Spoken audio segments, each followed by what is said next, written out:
So the embodiment of all the compassion of all the Buddhas appearing in the form of human being, His Holiness the 14th Dalai Lama, with my due respect, with my three doors.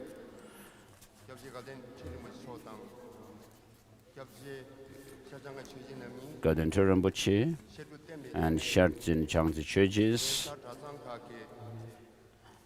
and then the abbots and former abbots of the monasteries, and lamas, tulkus, and the monastic assembly, and Samdong Rinpoche, together with all the Tibetan dignitaries,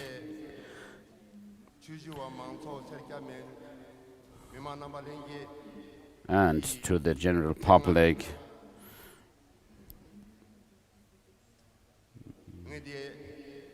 I would like to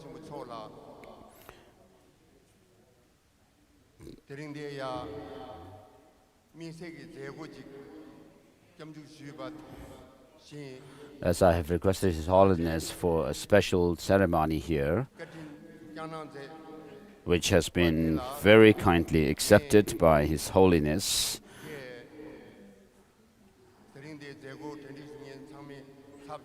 I would like to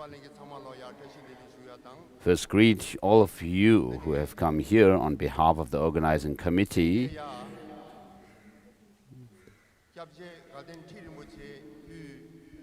So here, with Gaden Rinpoche,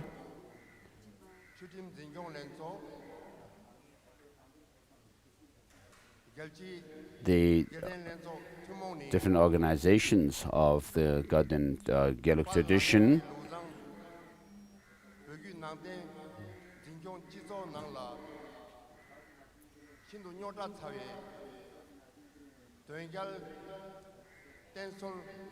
so with regards to the propitiation of, or the banning of the practice of Dölgyel, which has caused lots of trouble in this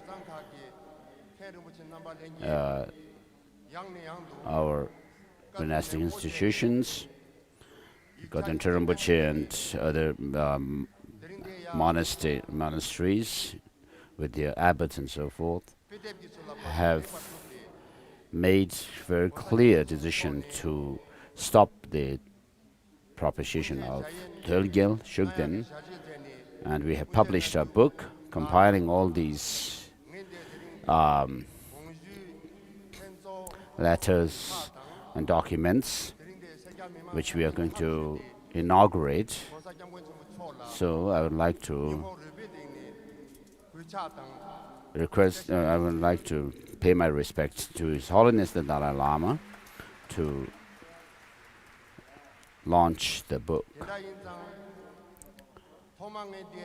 First of all, so this is Venerable Chempel Sherpa from Ladakh.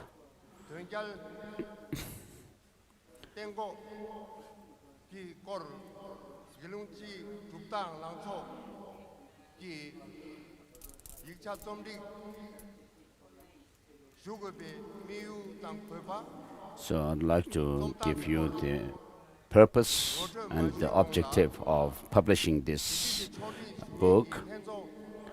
So before introducing the book, I would like to introduce Gaden Tenda Talk, the Association of Preservation of Gelug Tradition.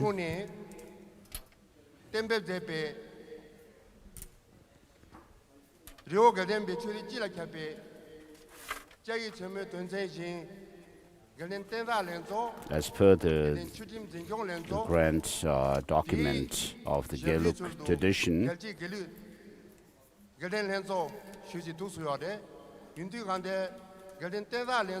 which is under the auspices of the Tibetan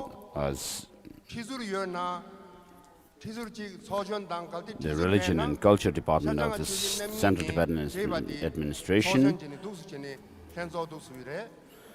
So Gaden Rinpoche is the head of this organization called Geluk International Association. So there are 11 monasteries whose abbots are the executive members of this organization, and also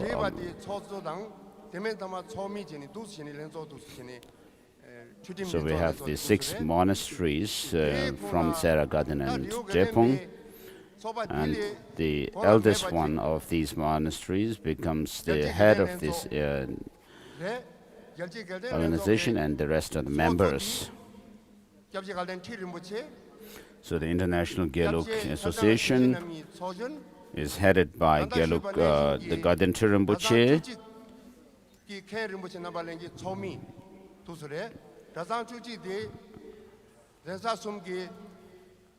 and then the members of the abbots of the 11 monasteries are its members.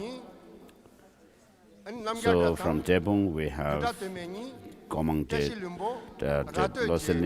then Shartse and Changtse, and then Sera Che and Me, and Ratwe Monastery, Namgyal Monastery, and then the Gyutu and Gyume colleges.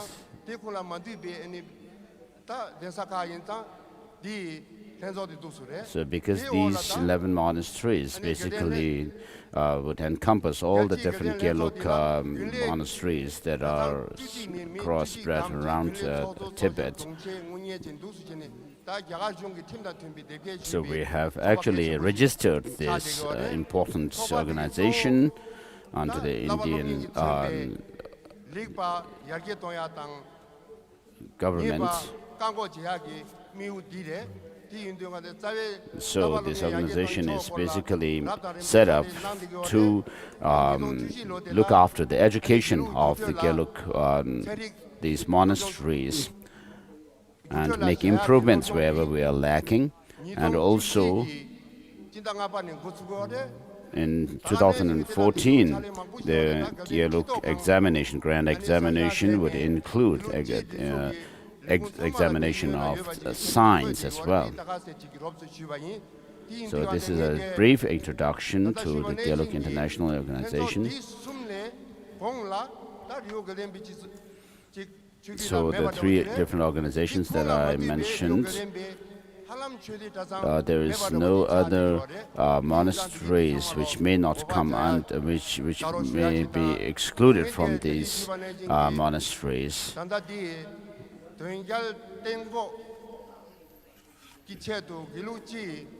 So to the general position of the Geluk tradition holders with regards to the third Geluk practice, stopping the third Geluk practice.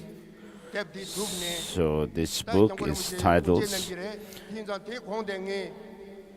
Opening the Eye of Discernment, a golden key to open. So Abbot of Shartse Monastery is requested to make an introduction of this book.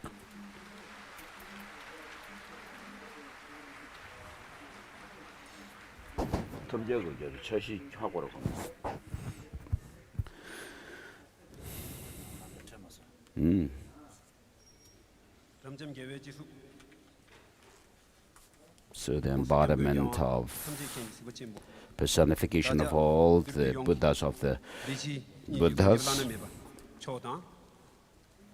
and the incomparable, unsurpassable guide to all of us, particularly those who are gathered here, and His Holiness Dalai Lama, and then Gaden Rinpoche, Shartse and Changtse churches,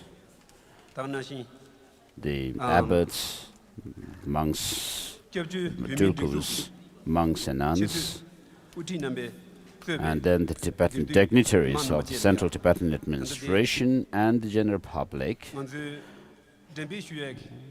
Today, the document that we are distributing, I wish to introduced. So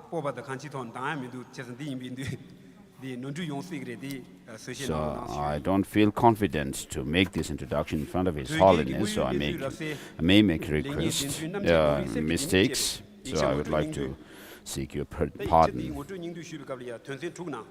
So there are 6 points basically that I wish to introduce.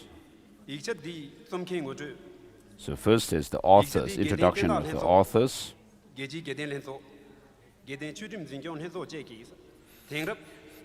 Gaden Hensok, Dendal Hensok, and Gaden Chutim Hensok. These are the 3 organizations who have compiled the book.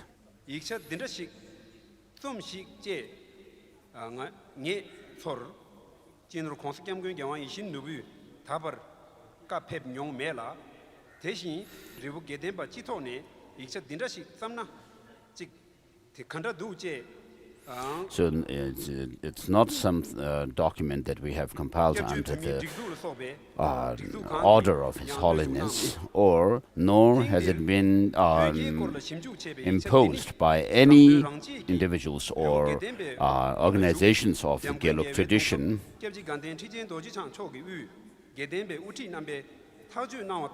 So the decision has been made under the auspices of Gelug, the leader of Gelug tradition, the Gaden throne holder.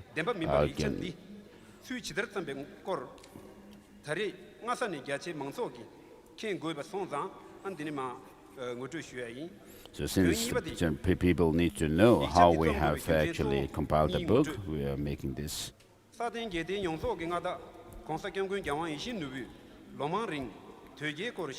for many years, His Holiness has been, after doing thorough investigation and examination of Dölgyel practice,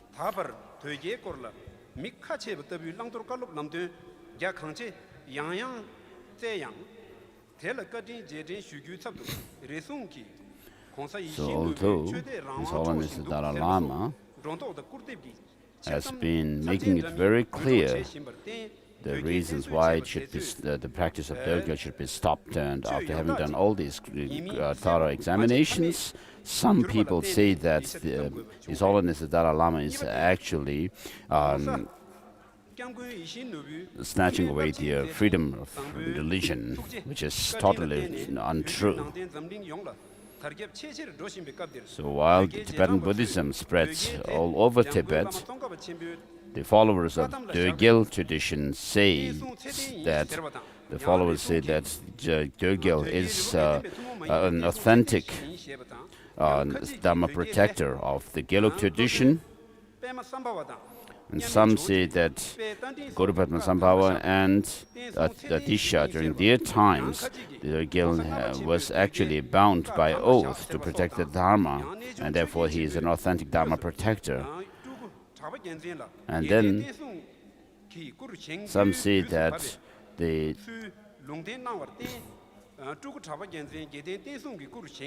Tukutapa Gyaltsen was actually prophesied to or asked to arise as a Dharma protector of the Gelug tradition.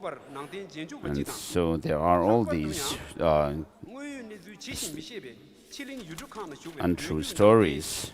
If we are not able to make this clear, then as Buddhism spreads around the world these days, if people remain ignorant about the facts, and they remain really, they won't be able to see the truth. So secondly, I wish to give you an account how this book was compiled.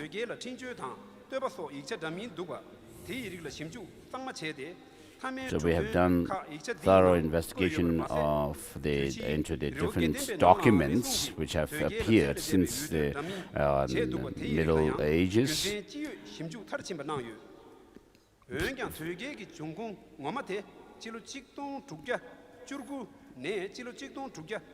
And made this document. So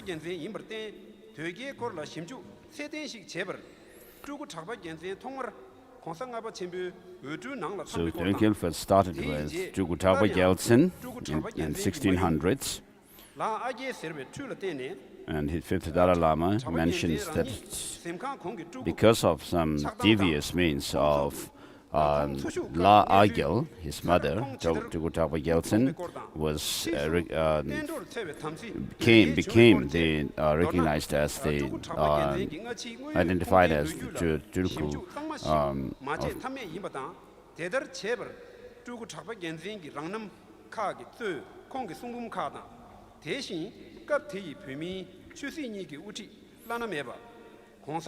and then later on he arose in the form of this wrathful spirit. So during the fifth Dalai Lama's time has given accounts of Choktrul Gyaltsen in his writings, and so we have done thorough investigation into these documents and given these accounts in this book. And the fourth point, the result of having done the investigation into the documents, what came to conclude is Tölgel is not only has not been helpful to the Gelug tradition, but it's in fact he has been very unhelpful and harmful to the Gelug tradition. And we have also made clear in this book what Gelugpa position should be in the future as well with regards to this malevolent spirit. And therefore it is very important that we actually execute what has been laid down in this book. And then finally, our sole leader, His Holiness Dalai Lama, His Holiness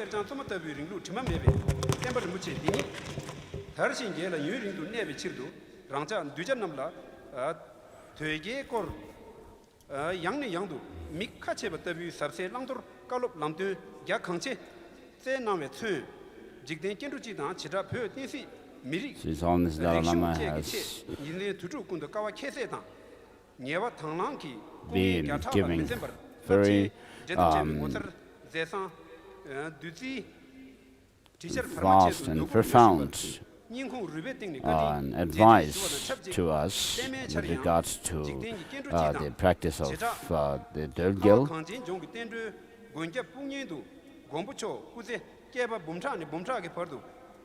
And may His Holiness live for eons and eons, thousands and hundreds of thousands of eons and eons, for the benefit of sentient beings and the Dharma.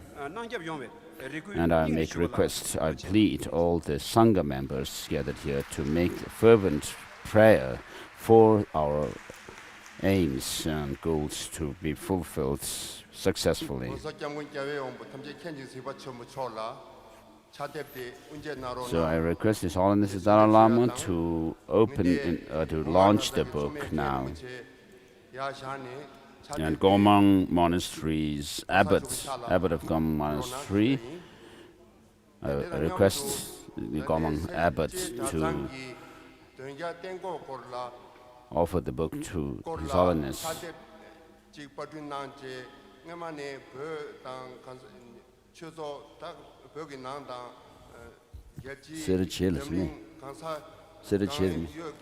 So Sera Monastery has also published a book in the past regarding Tölgel practice, and so they would like also to offer a copy of this book that they have published and also distribute it throughout the world.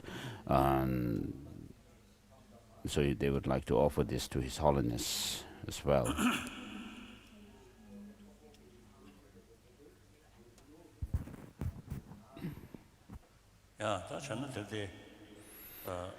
So a book relating to Tölgel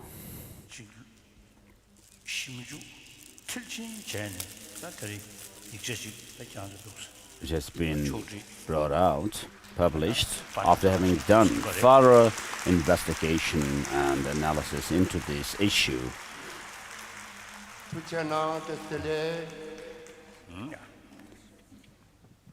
So I launched this book now.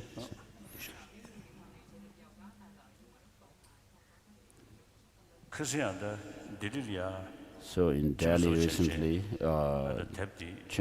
Venerable Tibetan Sabala actually showed me this book in Delhi. It's just a complimentary copy. I didn't read the detail.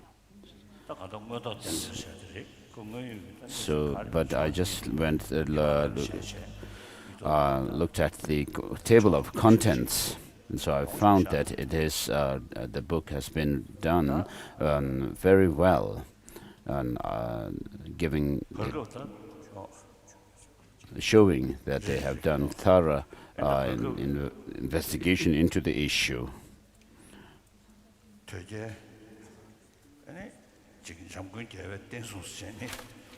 So Turgyal has been claimed as the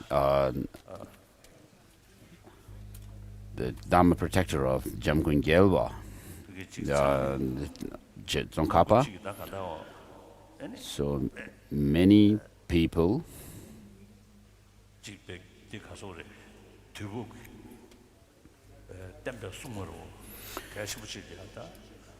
have identified him, Turgyal, as the timely protector of Tsongkhapa's tradition, and amongst them, I was also among one of them in the past. And so, when I was in Turmo, there were the medium of the Turgyal and Dunzin.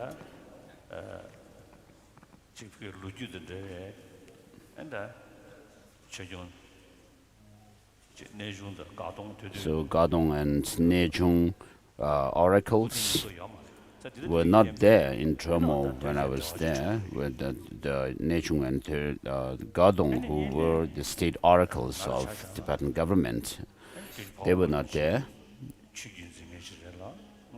And secondly, I, as a follower of the Pabongka Rinpoche's tradition, and Pabongka and Tijang Rinpoche were really great masters, upholders of the Lam Rim tradition, and also the tradition of Chakra Samvara, both the male and female deities, tantras of the Chakra Samvara, and therefore, under their influence, I practiced Turgyal. And then, after coming into exile in India, Genpema Gelsen from Drepung, and also some sayings of Gen Tongpen Rinpoche, and my great spiritual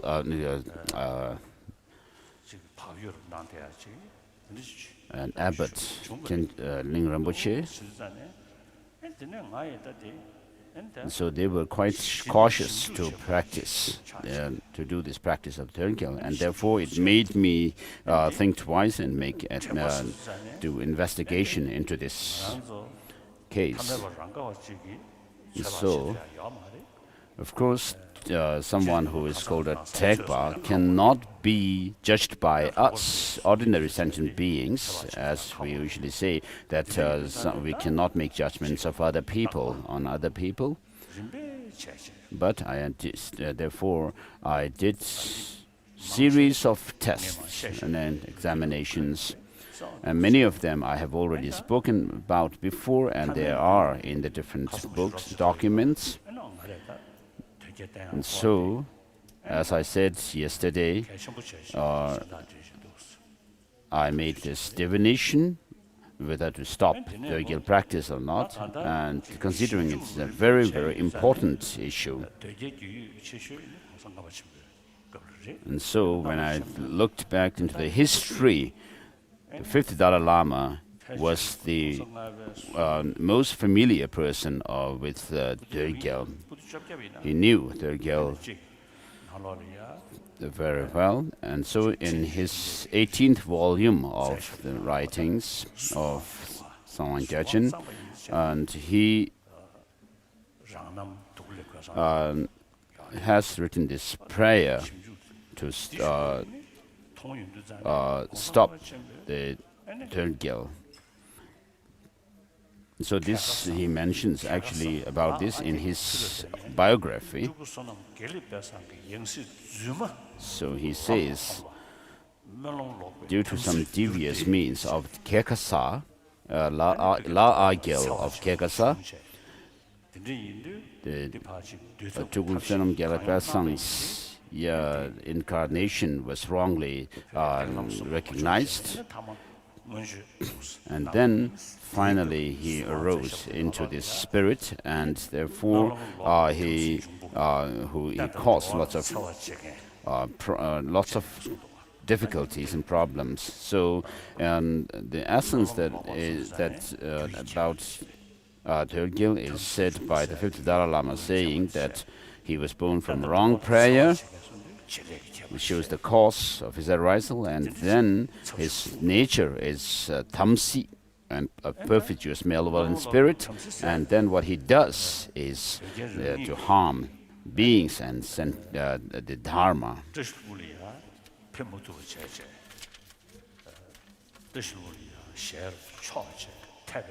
And as he was a perfidious spirit here, and he tried to go to Tashil Humpo, and there he was stopped by the 8 Dharma protectors of Tashil Humpo, who guarded Tashil Humpo.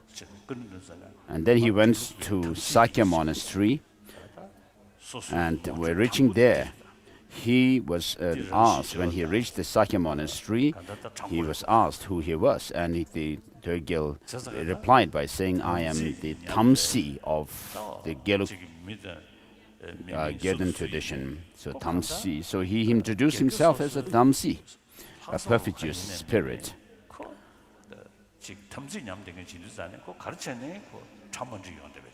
So of course, individuals have their own ways of behaving and so forth, but whatever the case, when you are Tamsi, then whatever you do, in the end, there will always be a negative effect and consequence.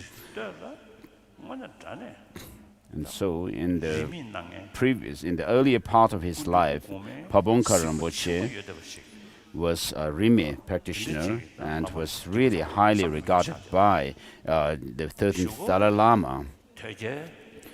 So he was a great Lama at that time, but later on he became a practitioner of Turgil. So the Tapu Dorje Chang Turgil was not some kind of a vision that appeared to Tapu Dorje Chang, who really used to have great visions. And then with regard to entrusting one's life to Turgil, it is usually claimed that this came from Tapu Dorje Chang, but it's not part of his collected writings as well.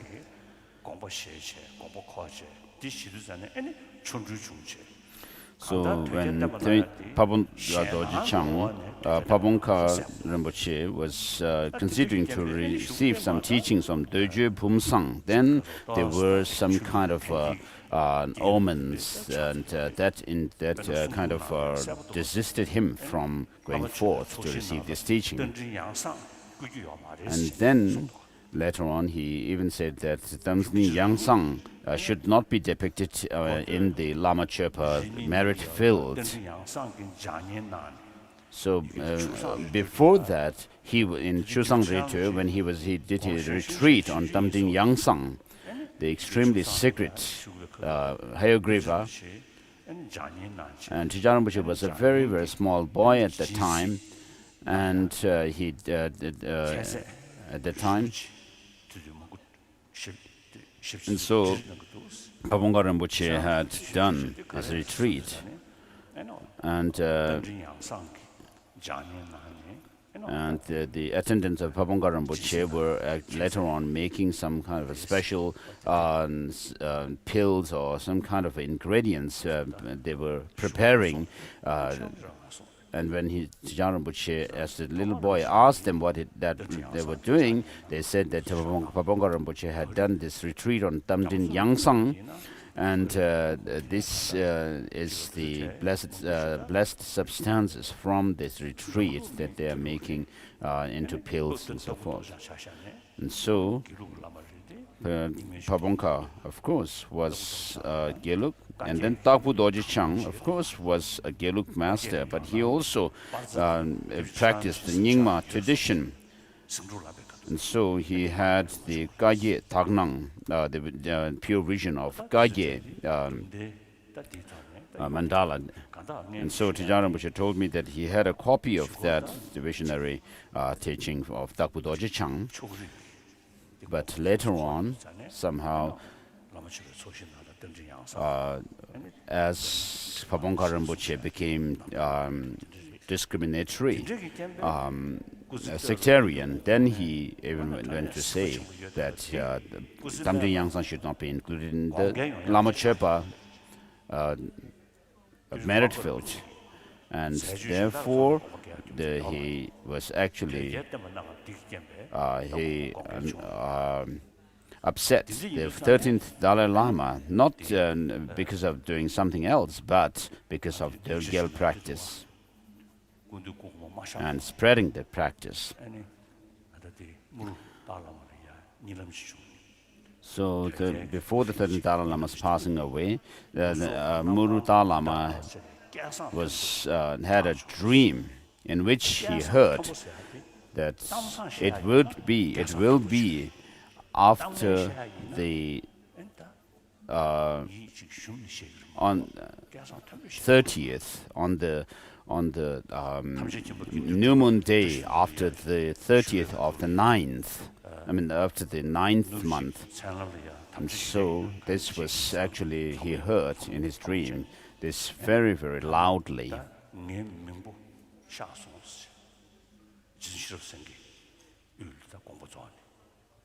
And so when Shartse had passed away, someone, Lamu came in a dream of somebody saying that my brother had passed away, and crying.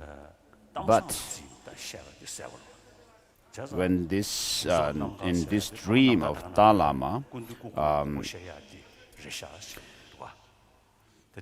the voice actually proclaimed the death, that it would be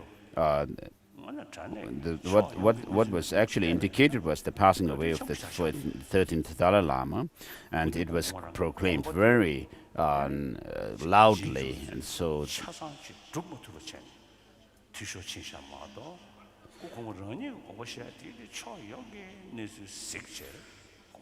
the 13th Dalai Lama actually had a broad vision for Tibet, and it was only those who were working under him who didn't actually carry forward in his vision. So he actually ordained tens of thousands of monks.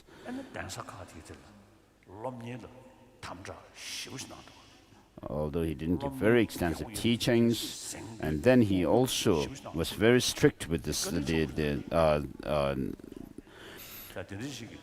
study, education of the monastic institutions. He was very kind to Tibet and Tibetan Buddhism, and therefore the way in this dream, which was later on interpreted to mean by Pabongka Rinpoche that it was actually prophesying the death of the 13th Dalai Lama. So when such a thing was proclaimed in a very loud voice, which is not what it's supposed to have been. And after the passing away of the 13th Dalai Lama, the Pabongka Rinpoche actually spread the practice of Dorgyal, although he stopped it for a while the 13th Dalai Lama was alive. And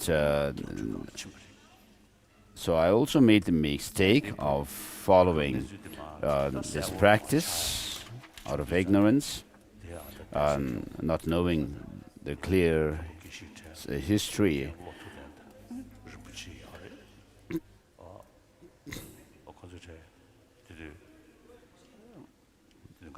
So Gyalpo Thupten and Rinpoche were there at the time. I told them that I have been practicing Dögyal so far, and between the Lama and the Dharma protector, it's more the Lama is more important. And if you go against the Guru devotion and go against the Master's words, then it's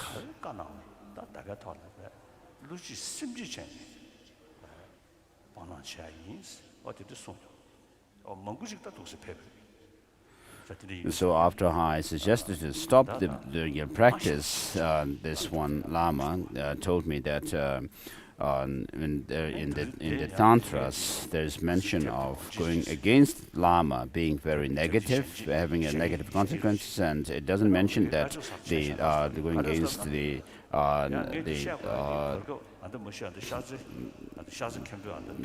Dharma protectors is not said so. And so Shartse, abbot of Sera Monastery.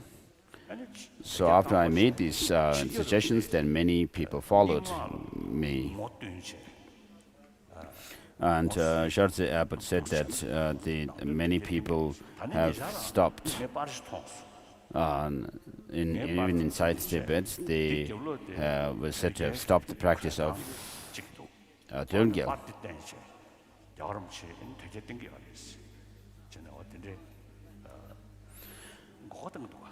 And so there are people who actually deceive others by saying that His Holiness actually is propitiating Dögyal. They even show a picture of me, behind which is the picture of Dögyal. And so I wish to say something in this assembly. So some people who propitiate Dögyal in Tibet these days say that Dünzin Tawa Gyaltsen's emanation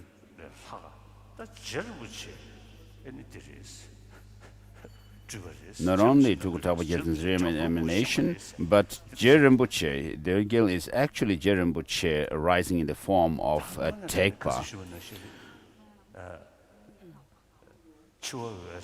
So this is what they say these days. And so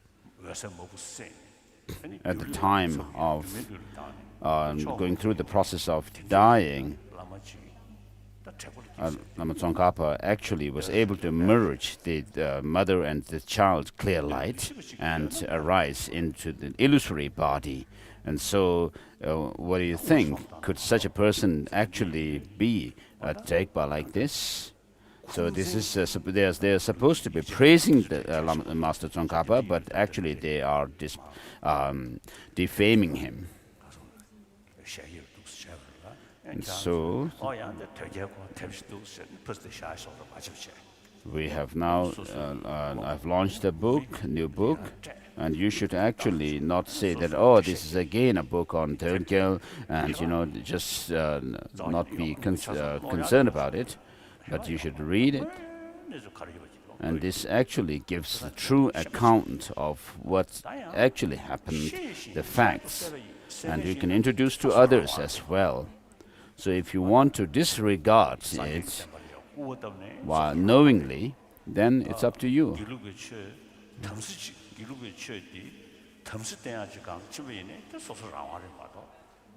So it's up to the individuals.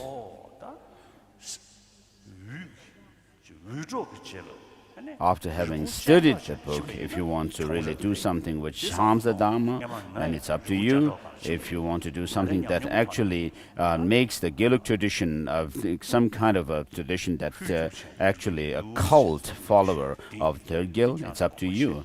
But without knowing the truth, it's not good to make this kind of wrong claims. And so there are people who actually knowingly disregard the practice of Dharma and so forth in America and Europe and so forth. So in the recent times, some years ago, there were Shugden people and also Chinese side by side demonstrating against me.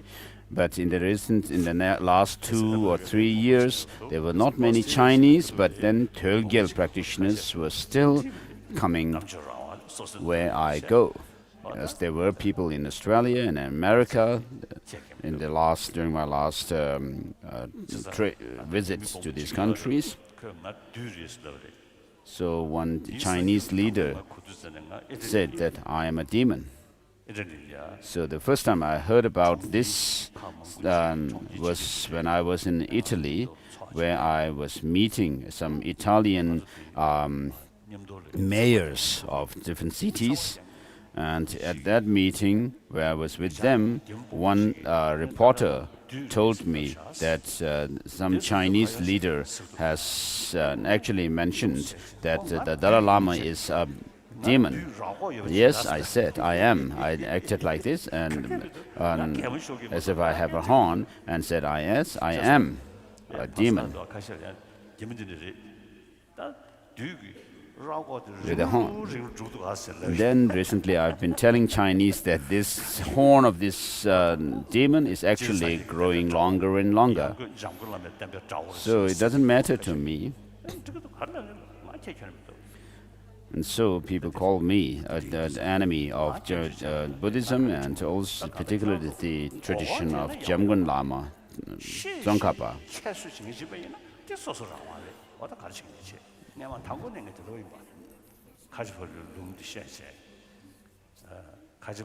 So as I've been telling, quoting Kajapalu's lines, where the Kajapalu says, an advice from Kajapalu, where it says that I have given my hard advice to you, whether you listen or not is up to you. You have the freedom. So in America, I have security people taking care of my security, and also security in India. So the Indian intelligence department, security department has said that there is threat or danger from the Tölgyel organizations in India. Therefore, the security around my place, residence in Dharamsala, has been beefed up in the recent times. And that this is also the case in the case of the American security people. And therefore, the American government gives me security. And so, the practitioners of Tölgyel are quite rough. And first, they killed the director of Institute of Dialectics in Dharamsala, stabbing him, and also cutting his throat. And then, together with the director, Venerable Lobsang Jatsola, they also killed. He also killed another young scholar who had come from, actually a Tibetan scholar who had come from Yunnan province, and also another, a second younger scholar. And they were actually, the director and the two young monks were actually working on some text, translating it into Chinese. Perhaps it was the dependent praise for dependent origination by Master Tsongkhapa. And also the many cases happened, like threatening the lamas, the teachers and people in the Tibetan settlements in Mount God and other places have happened.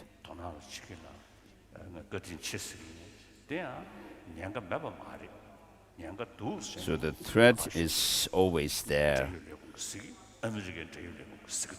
The concerned Indian office and officers, and also the American officers also. So we need to be very careful. So they can do what they want, but we need to be cautious. If we get shot by a gun or anything like that, then we would have to suffer. So we need to be really cautious.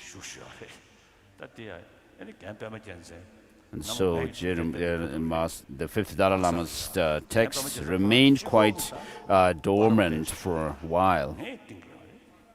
So Genpama Gyaltsen was really strict about not propitiating the third Gyal. But Master Gyaltsen Rinpoche, Gyaltsen Song Rinpoche, they were actually very strong propitiators. And Gyaltsen Gyaltsen really opposed it, confronted this practice by himself. Ling Rinpoche remained quiet about this practice and very cautious. So Gyaltsen Gyaltsen had told me personally that he was really not happy with the Dögyal practice. And so I was the one who caused all this turbulence while we were rather calm, while the situation with us was calm. So I could actually blame Dalai Lama, but since you cannot hear Dalai Lama directly, but I am here on her behalf. Therefore, so it is my responsibility to make clear how the things actually develop, about the developments. And after I actually caused the stir up in our society, then you also continued my suggestion and advice and did whatever you have done. So everyone, are you clear? Westerners, monks and nuns. So be clear about what you should know. After knowing the facts and truths, then it's up to you. You have the choice to do whatever you want. Now the mandala offering.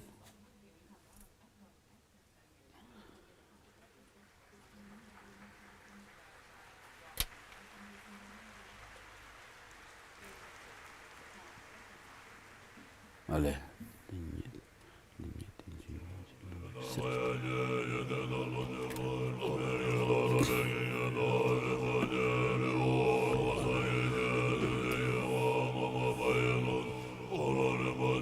Nombo Rinpoche, Zumo Rinpoche, Lumbo Rinpoche, Longbo Rinpoche, Terchenbo. Go to page 79 for this mandala offering. Ma karma metoma dobema nasema chichama nyema dawa rinpoche do chole number geve keze zoladami penson zoba ma tangwa meba tanje dongwa deta tije zawa tanje chebe bande lama tamba danda cheba doya yongso tembe nga da chemgun keve wongbo tamje kinje zimbo chembo chizun jambe nga wala san ishe tenzin Sezon wanjo Tsongpa mebe te pe sangpe shenga ne teba chenpe songzhe samo shuwe yundo shingampe we. So in order to receive from your holy mouth this profound Dharma discourse of the great vehicle, we offer this universe, this mandala. Please accept them for the sake of transmigrators with your great compassion. Kindly accept this, and by accepting with your great love, please bestow your blessings on all the mother sentient beings.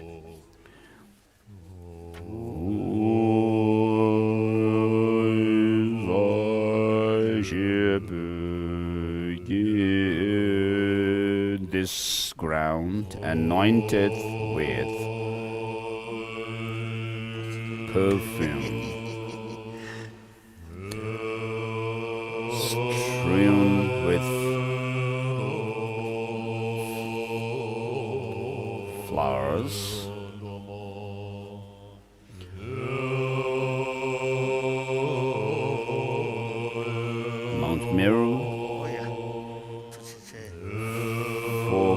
continents,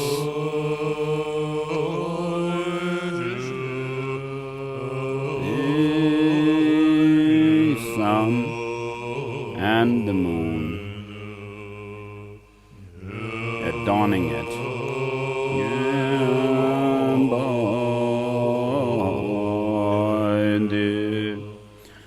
I imagine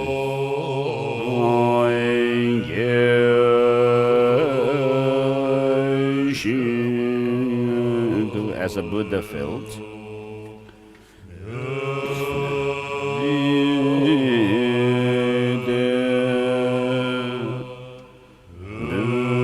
And offer it up to you.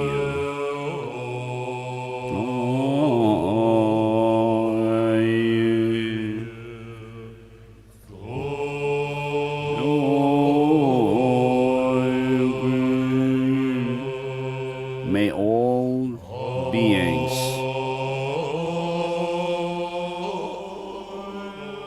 enjoy this pure land.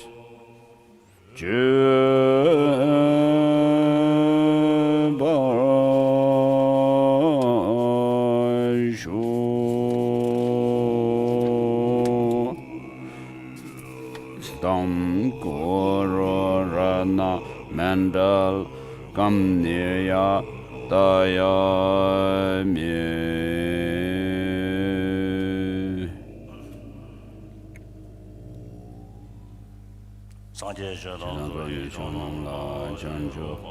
Dane Yabso Che Daye Chenyen Gebe Zonam Dola Penjer Sanje and Robar Shore.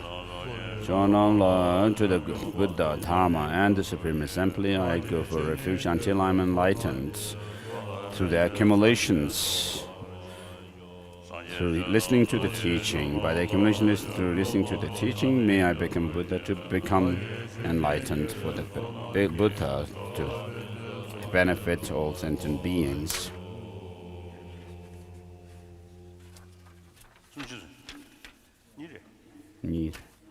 I go for refuge until I'm enlightened to the Buddha, Dharma, and the Supreme Assembly by the virtuous merit created by listening to the Dharma. By the accumulations created by listening to the Dharma, may I attain Buddhahood to benefit all sentient beings.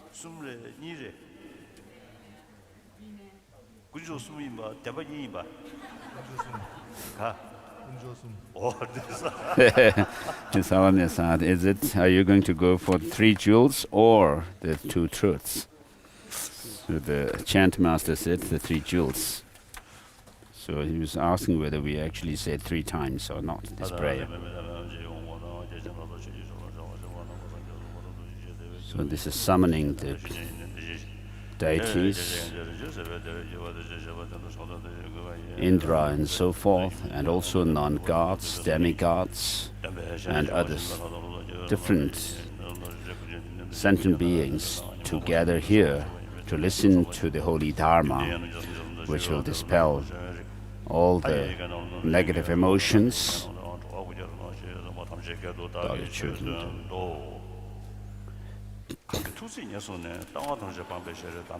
so enthused by your compassion, you taught the holy Dharma in order to rid us of all distorted views. Homage to you, Gautama.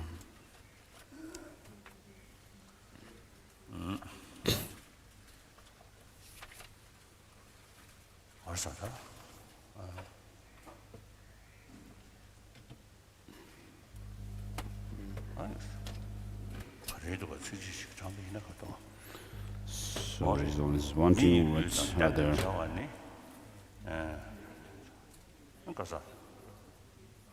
so meeting with this human life and the Dharma. So this is some composition of Master Tsongkhapa.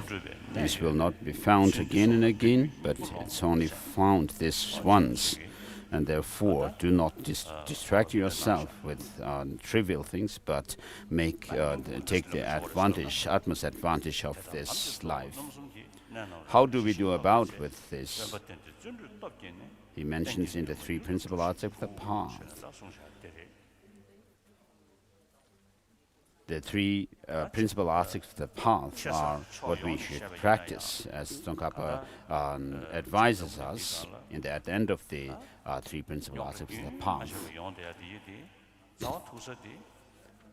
So all the problems that we face in the world, the root of all these is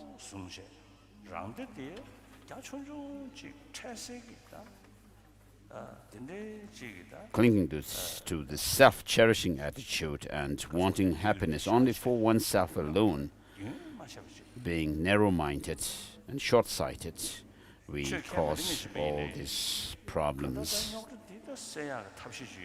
So even non-believers should consider overcoming these problems if there is a way out of it. And the problems which we as human beings have created must be overcome by us human beings. And so this short-sighted, narrow-minded, selfish attitude, due to which we have caused ourselves problems, we should see that these are, this is actually a wrong state of mind, wrong outlook. And therefore, we need to develop an attitude where even if we are not able to help others, at least restrain harming them. So we should really broaden our mind and do that. So we, as followers of Buddha Dharma, and particularly the Nalanda tradition,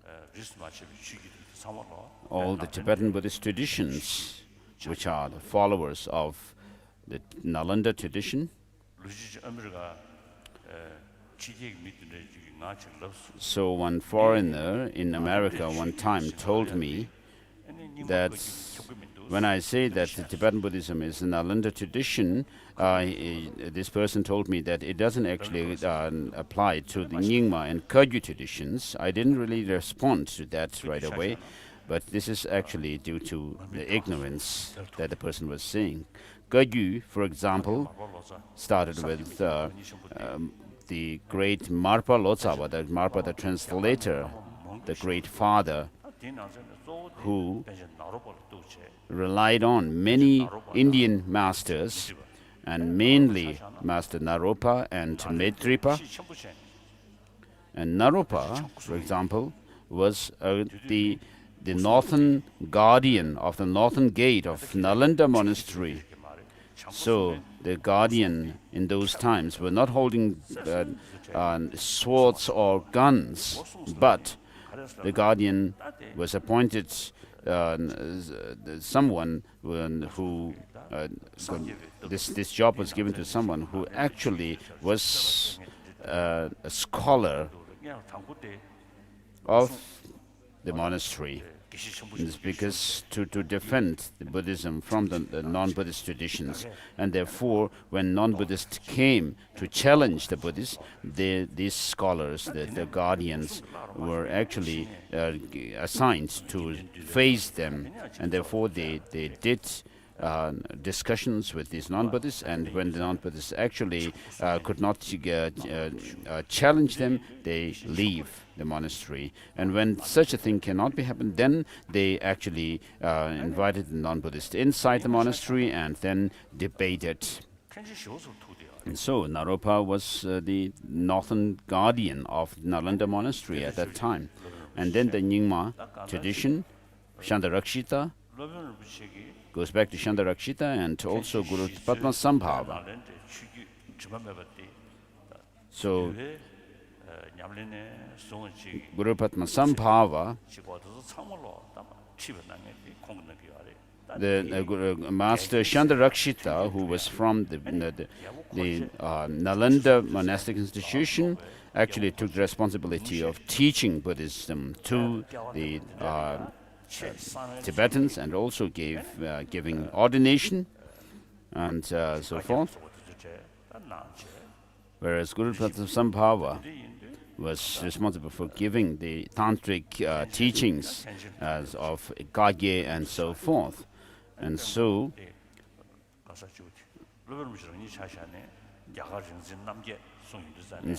Guru Padma Sambhava was among the 8 Vidyadharas of India.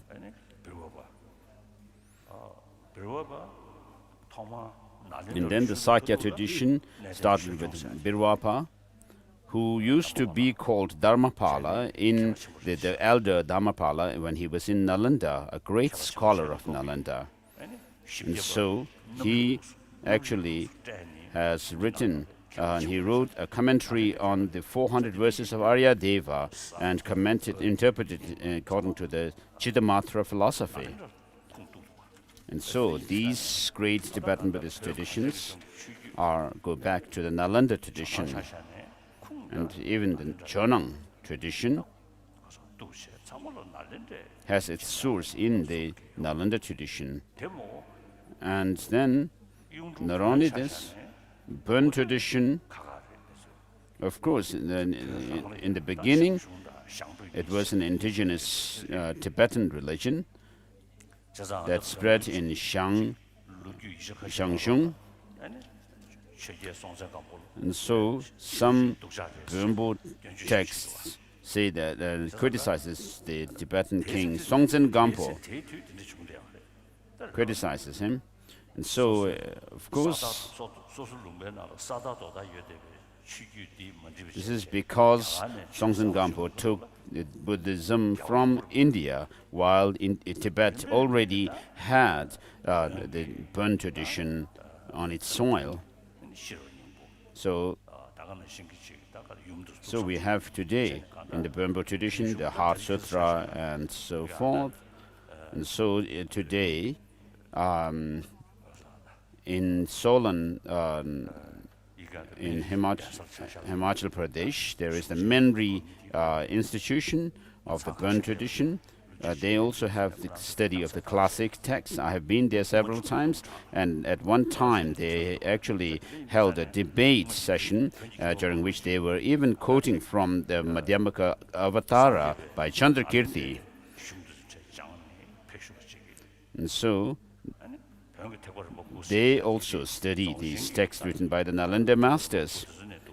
And then there is the 9 yanas, the 9 vehicles that are actually taught in the Burn tradition today, which came from the Nyingma tradition, the Dzogchen 9 yanas of Dzogchen tradition. So it would be very difficult to actually put up with challenges if you say Dzogchen actually existed in Tibet before Guru Padma Sambhava came.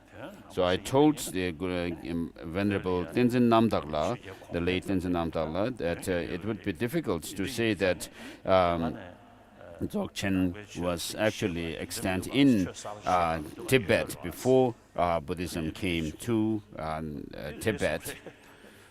So I told him that if Dzogchen already existed in Tibet, then there was no need for Tizong Detsen to invite the Guru Padma Sambhava and gave all these teachings.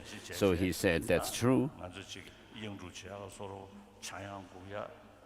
And then in our Tibetan Buddhist tradition, these days we have different practices, such as regaining someone's called animal spirit, and also doing some rituals for wealth, and also using all kinds of musical instruments during rituals.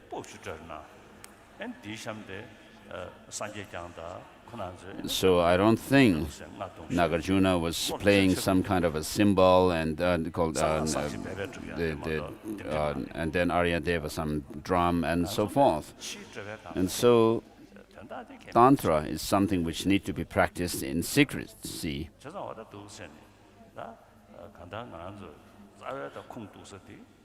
So in any case, the origin of Tibetan Buddhism is in Nalanda tradition. And so even Burmos are studying them. And so all the Tibetan Buddhist traditions study these classic texts written by the Nalanda masters and also the Burma tradition. So in Bodh Gaya, once we had a very good an assembly of monastics from all kinds of traditions, and people have told me that the Burma monks were really good at debate.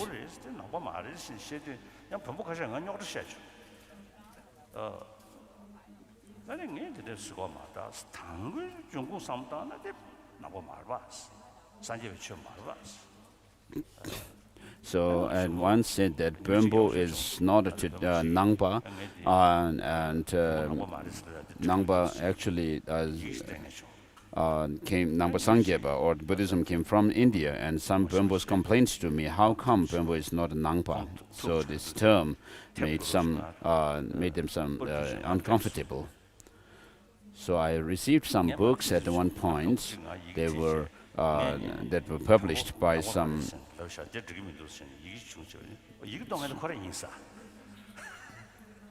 And so some monk came to me and gave me some books that he has written, and I told him that I once received a letter from some Burmpo who said that he disagreed with me for saying that Burmpo tradition is not a Nangpa tradition. So he told me that actually it was him.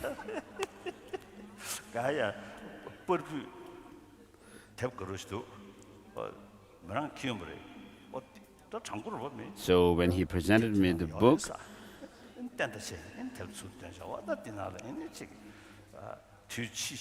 he has actually collected lots of. So he actually had given accounts of how Buddhist masters have actually caused decline to Burma tradition.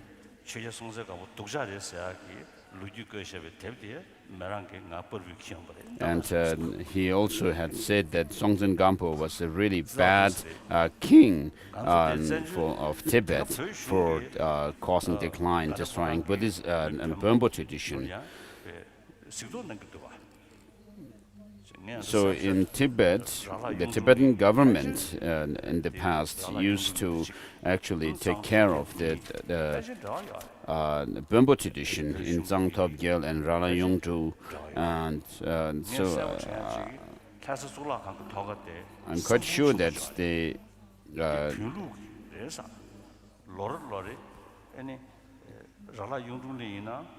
so either Rala Yungdu Ling or Saboling or from some Burma monastery, they came to a particular place in Lhasa to do some ritual,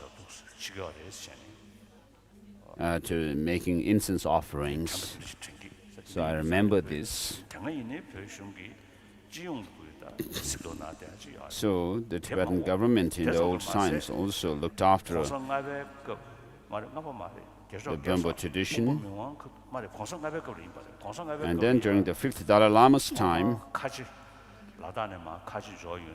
when the Ladakh Muslims from Ladakh came to Tibet, he actually offered them a plot of land to set up a mosque.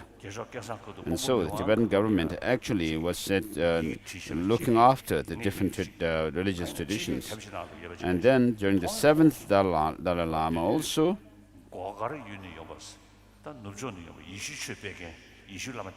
it mentions, I saw it somewhere in some documents written that was compiled by some Westerner, where it mentioned that some people who came, who had white hats, land of the white, who came from the land of white hats, referring to the Westerners. Perhaps it was that this term was used because the Westerners have fair complexion and also blonde hair. And so they actually, it said that they are very good in helping with medical care for people, and therefore we should take care of them. So such is written was during the time of the in the documents written in the seventh Dalai Lama's times. So Tibetan government actually took care of all kinds of people from different religious backgrounds. So what I wish to actually tell you is, we follow the pure Nalanda, true Nalanda tradition. So we have to be able to actually feel proud of it. And so the texts written by the Nalanda masters are the means for us to tame our mind. These are the texts. The Nalanda texts are the best for cultivating altruism and also understanding of emptiness. So even if we were to search for some other books in the three world systems, we won't be able to find texts which are greater than this. So we cannot do this by making doing all kinds of tantric rituals of making torjak and so forth. So we need to really take interest and pay attention to these Nalanda texts. Otherwise, we sometimes pay more attention to some things which are periphery and don't really go to the root. So it's very important it's very important for us to take care of the mainstream explanation of Buddhism, which we seem to be quite neglect, whereas we seem to pay more attention to teachings which are meant for very specific disciples.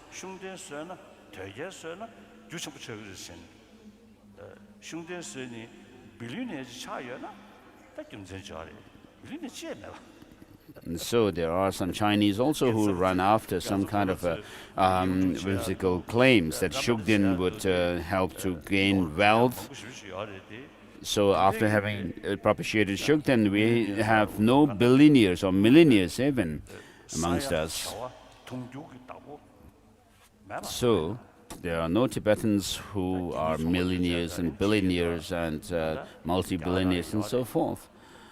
So there are others, people from like India or in the West. Perhaps the Indian millionaires and billionaires may have become rich because of worshipping Ganesha. So perhaps Ganesh would have regurgitated the gold coins from his trunk or mouth.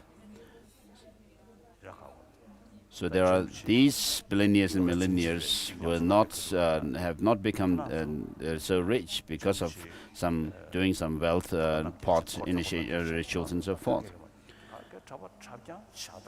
So Master Tsongkhapa and his 8 main disciples who went out in Hermitage, and with him, of course, were living a very, very poor life. And so Dr. Jambe Gyatso was even said to have taken the juniper seeds at one point. And so he practiced Julin and was said to have taken juniper seeds.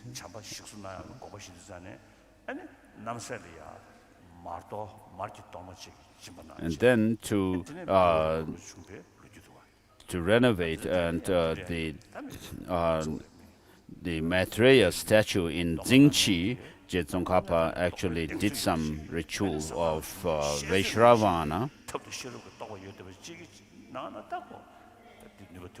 So of course someone like him who has real realization and to actually invoke the deities and make them to work for the benefit of Dharma and sentient beings can do this kind of thing, and otherwise not. We ordinary beings may not be able to. So by studying the text, we will be able to preserve and promote this Nalanda tradition, and not just doing prayers. And therefore, this is the time for us to make, to achieve a great, to make great strides of achievements in this life. And therefore, in this life, we should cultivate the different experiences where it's not yet there, and make further progress where we have already made.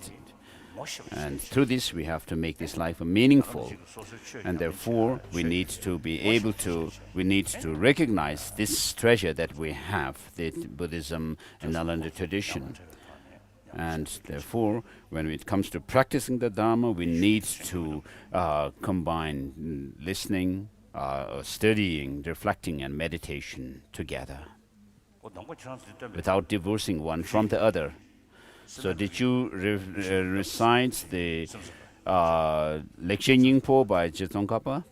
And Sera May recited the Chittamatra part of Lekshe Nyingpo, this essence of true eloquence, as it's translated as by Bob Thurman. So did Sera J also recite this text?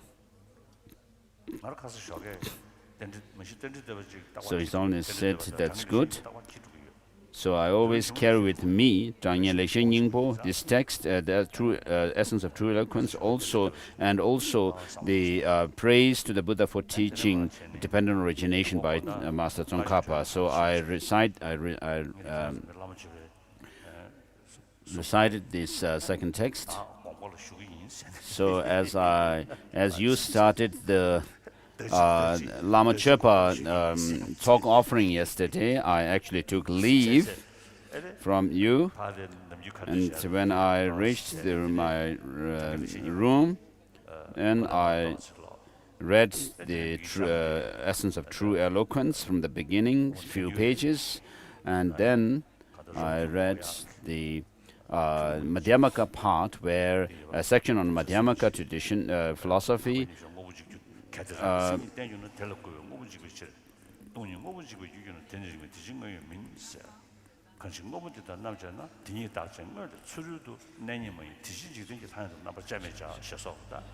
so I read the part which comments on these lines from Master Chandrakirti's Madhyamaka Avatara, which was actually the rejection of objective existence,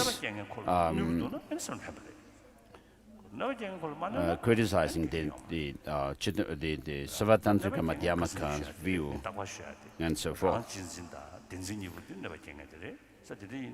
So our self-cherishing attitude and grasping at true existence are our enemies, which actually harm us. So if we can actually make these two dumbfounded and embarrassed, then we could do that by actually studying this text and thinking about along the three different reasonings that are given in these particular verses. And so it could actually make us feel something is happening there when we think about how things are merely designated, and that things are merely nominal and designated. So of course the term designated existence is something which is used even when we study the collected topics. But the meaning is different when it comes to the Madhyamaka tradition, where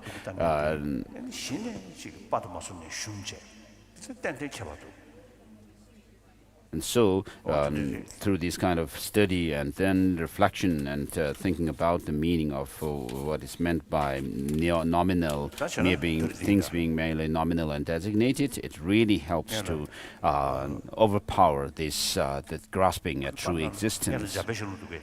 So first, let's go through the great Fifth Dalai Lama's Jambel Shelung words of Manjushri.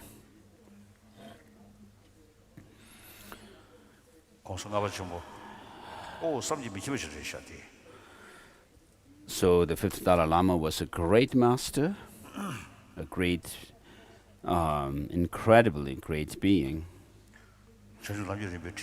So guides to the stages of the path of enlightenment, entitled Words of Manjushri, is the title. So since we do not have this full translation yet, we are going to do whatever we can with these two texts that is going to cover today. So from the Ocean of Moon of two collections, unifying the method and wisdom, well developed the branches of major and minor science, and not unagreeable to behold, on the peak of which the maturation of the fruit of 100 taste of unsurpassed state that makes one know all aspects omniscient or omniscience. And so this first verse is a praise to the homage to Buddha Shakyamuni,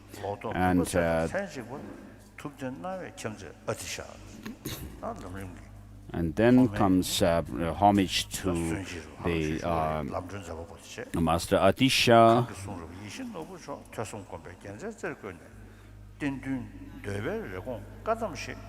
and then the Kadampa tradition,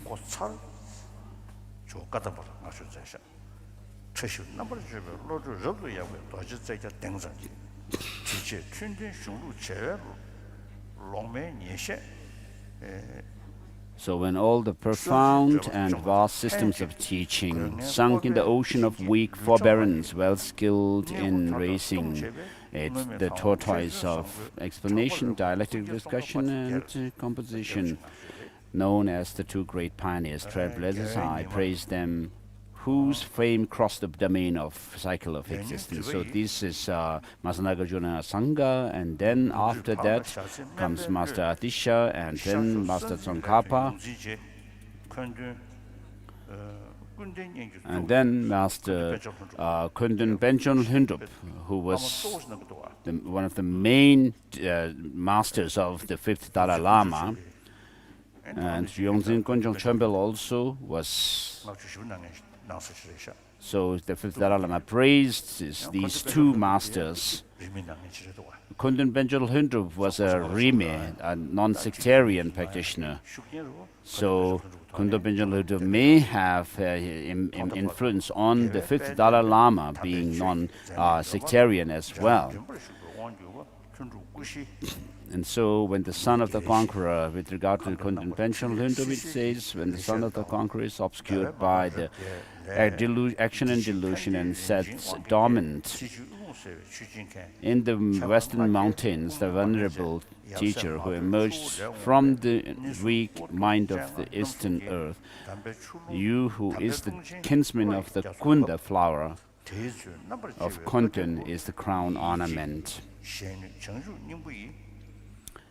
The source of the four spontaneous bodies is a spiritual friend who, due to entrance of Manjushri in his thought, had gained power to ceaseless wealth of sublime dharma that possesses the glory of virtue in beginning, middle, and end. From your cooling rays of virtuous activities, through thoroughly prospered the foster mother of elegant moon teaching, and from which arose the diamond to benefit and peace in this life and the lives of others. You are the one that bestows and offers by dispelling the poverty of cyclic existence.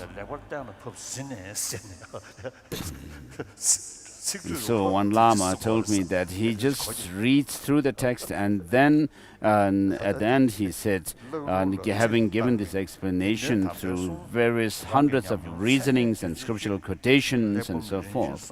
So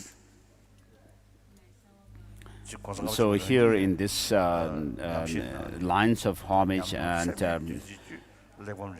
so forth, the fifth Dalai Lama was actually showing humility, and then right after that he was a little bit boastful, and so that's where His Holiness commented about some lamas reading through. So in order to practice this guide of the stages of the path of the three beings, which by collecting together all the essential points of all scriptures of the Gaon, the Tathagata leads to the fortunate persons to the state of Buddhahood, the practitioner also should listen from the spiritual friend who has uninterrupted lineage. For this reason it is said, the path of the profound view and the vast conduct, that well transmitted from the two trail blazers. And similarly showing the greatness of the author, in order to show the authenticity of the teaching, source of the teaching, and then possessing the pith instruction that passed through the uninterrupted sublime beings, right from the completely enlightened Buddha and so forth. If we examine or discern this word, it is very powerful. So these lines come from the concise Lam Rim. And then the fifth Lama, if we discern these words, they are very powerful. So the stages of the transmission, right from our teacher, the son of Shuddhodhan, until to the Dharma King Tsongkhapa, is as clearly explained in the stages of the path, request, prayer, and that is how it still exists in that unmistaken order. From that time onwards, learned and accomplished students of Tsongkhapa who spread the teaching of the scriptures and the realization of Tsongkhapa in all directions, filled like the stars of the sky in the sky and the dust in the earth, and therefore it seems like the process.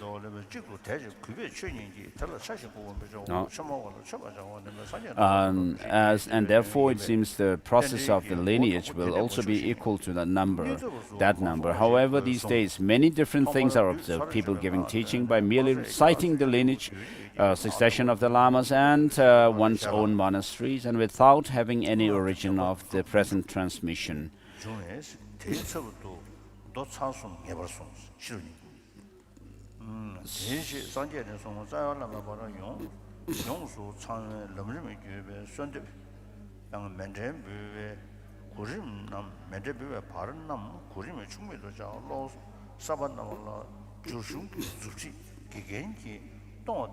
So it is said that it is important not to make mistake here, which is the start of the auspicious work, and it should not be looked down upon. The questions of Sagaramati Sutra says that if in the beginning you recite the mantra destroying, vanquishing the evil forces, this refers to the Heart Sutra.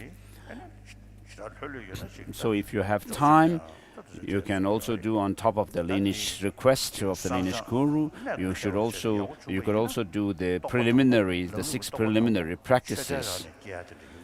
So if you have done the preliminary practices of purification of negativities and accumulation of merit, effectively it is said that the first realization of the Lam Rim teaching tradition actually happens and while you are seated in the audience or during the teaching on Lam Rim. So in order to attain the unsurpassed, complete enlightened state, for the sake of all sentient beings that are equal to the limit of space, depending on the kindness or relying on the kindness of the two esteemed regions or the collections of the sublime teachings of the vast and the profound taught by the teacher, who has gone to bliss or peace, protector Nagarjuna and Arya Sangha, who without depending on other teachers through their own power properly trailblazed the conflux together, or conflux as one of the stream of instructions, and the two to establish thoroughly to thoroughly know the Mahayana doctrinal system of the superb works of glorious Dharma Dipamkara through hearing, thinking and meditation is the source of benefit, and peace that dispels all the downfalls of the cyclic existence, and peace, as is said in the collection of hearing. By hearing, things will be known. By hearing, one turns from misdeeds. By hearing, what is meaningless is abandoned, and by hearing, what attains transcendence is of suffering. One attains transcendence of suffering.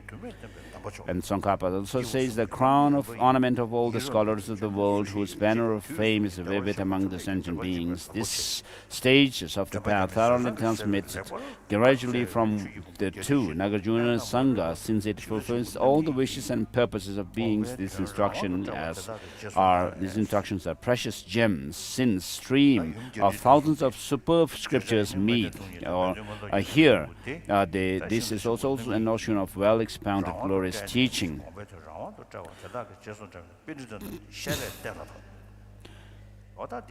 And so, Nagarjuna and Sangha have actually interpreted independently of other teachers, the scriptures of the Buddha, and then their followers have actually written their commentaries. And so it says, and the complete crucial points of containing his thoughts have been independently elaborated by the two esteemed trailblazers, and then the Panditas that followed them established it through the explanation. And so the Buddha gave the teaching in the beginning, and then the masters like Nagarjuna and so forth also established the teachings through by distinguishing between what are literal and what are non-literal, the definitive and the interpretable teachings through reason, and then establish them. So the accomplished masters have practiced them, and the glorious logic, the Bhankara, integrated all these instructions together as practices without mistake as the stages for the path of the three beings, and composed texts like the lamp for the path of enlightenment and disseminated them. Their followers, who are known as Joka Dampas, whose contacts of the three scholarship, ethical discipline, compassionate heart, are maintained intact, were like the space with covering the ground, and this land of snow was completely filled with it. Again, in order to dispel the contaminations of the defilements of lack of realization and misconception due to time interruptions, like a second great trailblazer, the great Dharma king Tsongkhapa, the manifestation of Manjushri in the form of human being in the cycling existence, composed these non-existent before great and well-expounded teachings, well known as great and small stages of the path. And so Tsongkhapa's texts are very unique and magnificent and marvelous in the sense that although he follows the Rim Chemo, which was written by Trolungpa and Kadamba Master, for writing the Lam Rim Chemo, the great treatises and the small treatises. And in the Rim Chemo, in the beginning, the outlines were very detailed, and when it came to explaining the profound view of emptiness, it doesn't have that detailed explanation. So Rinpoche's two great texts, that great treatise and the small treatise, are unique that in the sense that they actually comment on the profound view, the difficult points. Wherever there's a difficult point to comment on, Rinpoche actually touches on that and then does a lot of detailed criticism or investigation, and then writes them. So in that sense, they are marvelous. So these texts do not engage in for temporary adoption and abandonment due to craving to partial teaching of the scriptures and realization of the higher and lower vehicles. This exactly is in accordance with what the Master Trungpa has said. It is my Lama who knows how to carry all the teachings of by a square path. In the case of a person who has not developed the thinking, desiring to get liberated, like a criminal who is nauseating towards the prison, through wholehearted fear towards the sufferings of the three bad migrations, as is explained during the individuals with small mental scope, there is no opportunity or possibility to develop unfined attitude to definitely emerge out from the samsara, seeing the whole way of samsara like the midst of the conflagration of fire, having even the slightest experience of disgust towards samsara, it is impossible to develop and find true great compassion, focusing towards all sentient beings. And so these kind of texts are written for three types of beings, as the three principal aspects of the path says, thinking about how this life is difficult, this kind of human precious life is difficult to find, and that there is no time to lose, and one turns one's mind away from the pleasures of this life, and by thinking about the law of causality and the samsaric shortcomings, one thinks about going out of samsara.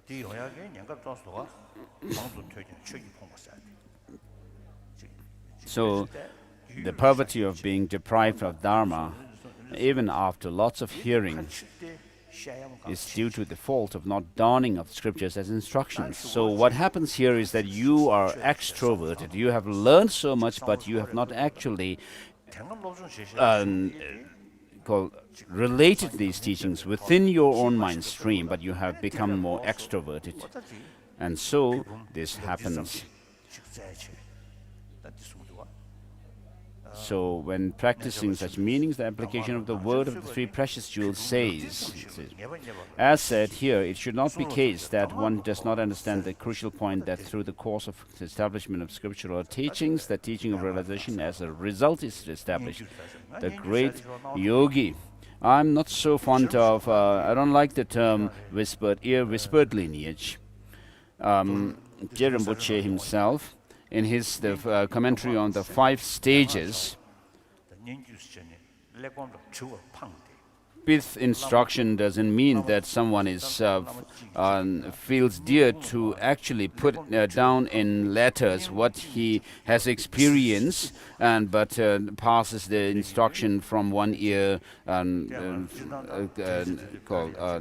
to the next, from one person to the next, by whispering it in the ears. And this is wrong. We should, while we forget these classic, the great treatises, and if we only rely on a small scripture, like which can fit in your hand, and so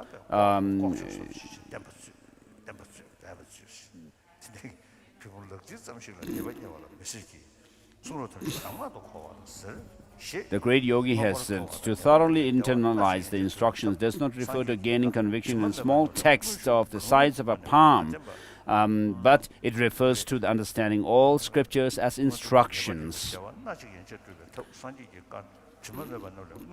So even though from the stainless words of the Buddha there is no teaching which does not explicitly or implicitly show the means to achieve at least one kind of peace of higher status or definite goodness, however, for those whom it is difficult to internalize, since they are profound and deep, the great commentarial treatises clearly explain them. Therefore, there is not even the slightest separate pith instruction of way of practice that is not explained by the scriptures and the commentaries, developing the conviction that during these stages of path, all these meanings that have been explained in detail in these texts and scriptures are completely present and included in these 3 stages as preliminary, actual, and conclusion is dawning of the scroll scriptures as instructions. If it is felt that when all these scriptures are completely dawned as such instructions, then all these words of the Buddha and commentaries could be established through hearing, thinking, and meditation. Then why is it that separate texts in the name of lamp of path, stages of teaching, the stages of the path are composed? So when sometimes we seem to have this idea that when you are told that you have to study, it is the responsibility of the monastics where they have these scholastic educations, where they study all the scriptures. But for the lay people, it's enough for us to for you to just recite some mantras and go around the monasteries, make circumambulations, that is enough, we think, but that is totally wrong. We have a very bad habit of taking an example of such people who are not educated. So due to time, when the intellectual capacity of the followers are declining, it is difficult to gain conclusive understanding of those whose meanings are difficult to realize, and when it is too verbose. So there was once Parshipala, one of who had actually was very well educated, and he was actually interested in the great treatises as well. He had listened to the teaching of Lam Rim, on Lam Rim. He also was interested in the Shunjuk, the Bodhisattva way of life, but he was not. He had not done studies of the classic texts like Abhisamaya Alamkara and Madhyamaka Avatara and so forth. And he didn't even have the interest for these texts. So one time he asked me about the after I have given some teaching.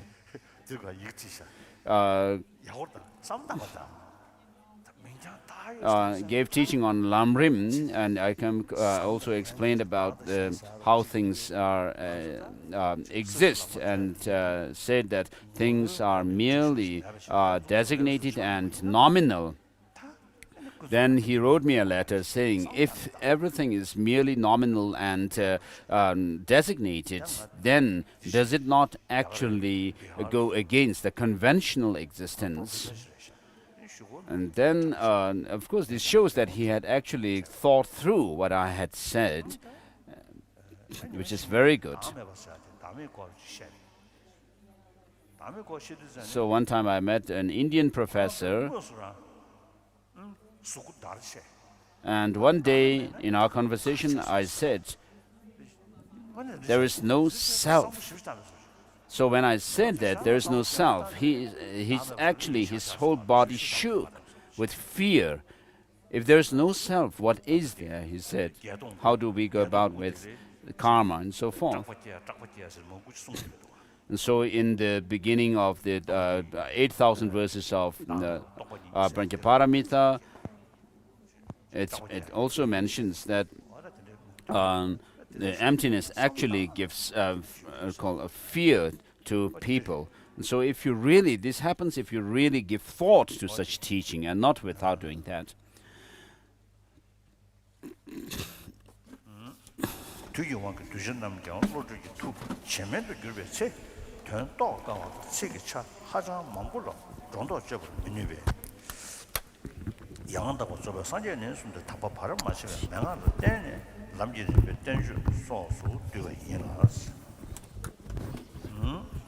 대단한 주부께도 시동라 속에 책든 다침보다 들만두면 사실은 주는 냠도 미심디 책이 차 타다니 요수 저번 두 미규신 전 탐신 뉴베 배는 거불령의 매기 풍부 신도쳐 거불령의 배 매기 풍부 신도 전부 다 매나 탐제 상회 준 초중식 강사직 사회 내에서 있는지 대매기 공부 용서 삼육의 신호 유전 대실 라면 명하는 데는 대학 공부 들라도 니비쳐 대나 수로 공부도 제반에 맞대배 강사직 소진의 사지 사회파도 제가 방제 팀이 연구는 중세성이 미시라.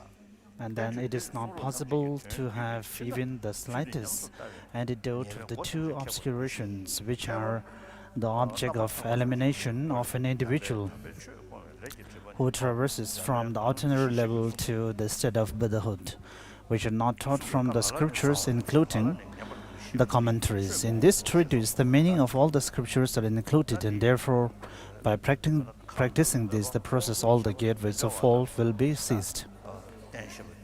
So here it is giving an extra importance to understand the mental needs and the mindsets of different disciples. And since the teaching by itself is someone which has been given by a person who has omniscient mind, so therefore we have to generate a deep respect, and so there is no way that we can discriminate, and we should not be discriminating as or even saying that this is not for practice or this is not suitable. And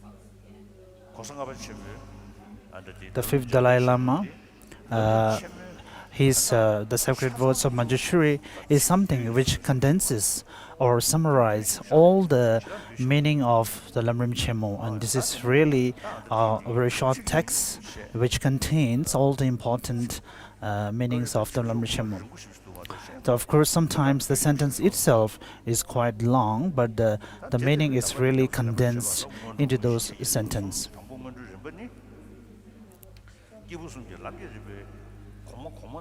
The first preliminary stage, the highest stages of the path to the three individuals are preliminary, with what goes before the lower stages. Therefore, even if the great individual itself is taken as the actual and those above the middle are included, and also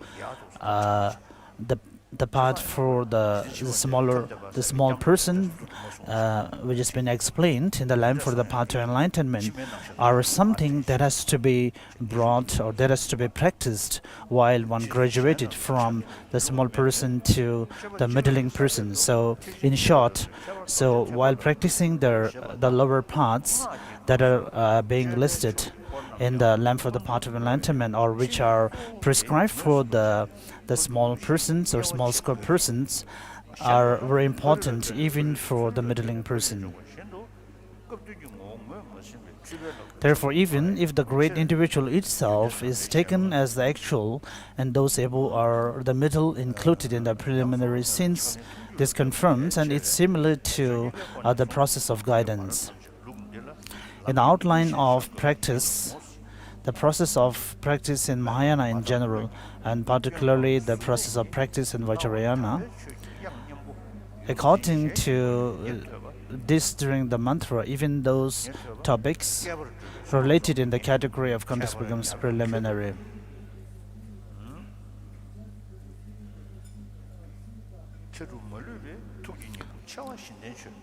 The intermediary verses, the melodious tune of sublime dharma to the ear of the one having abandoned the impure faults of the path and abiding unbiased, is heard from the door of mouth of the tutor, is found by the well of the merit of eons practice.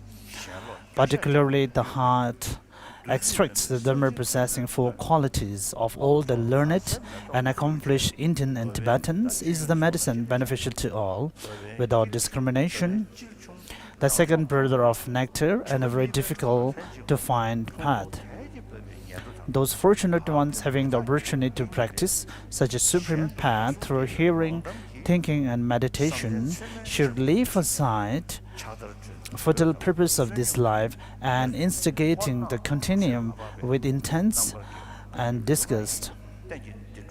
On the high level place free from commotion, with surroundings of meadow, forest and flower, and in a small stone house where just you can fit, at same time with a friend of second shadow.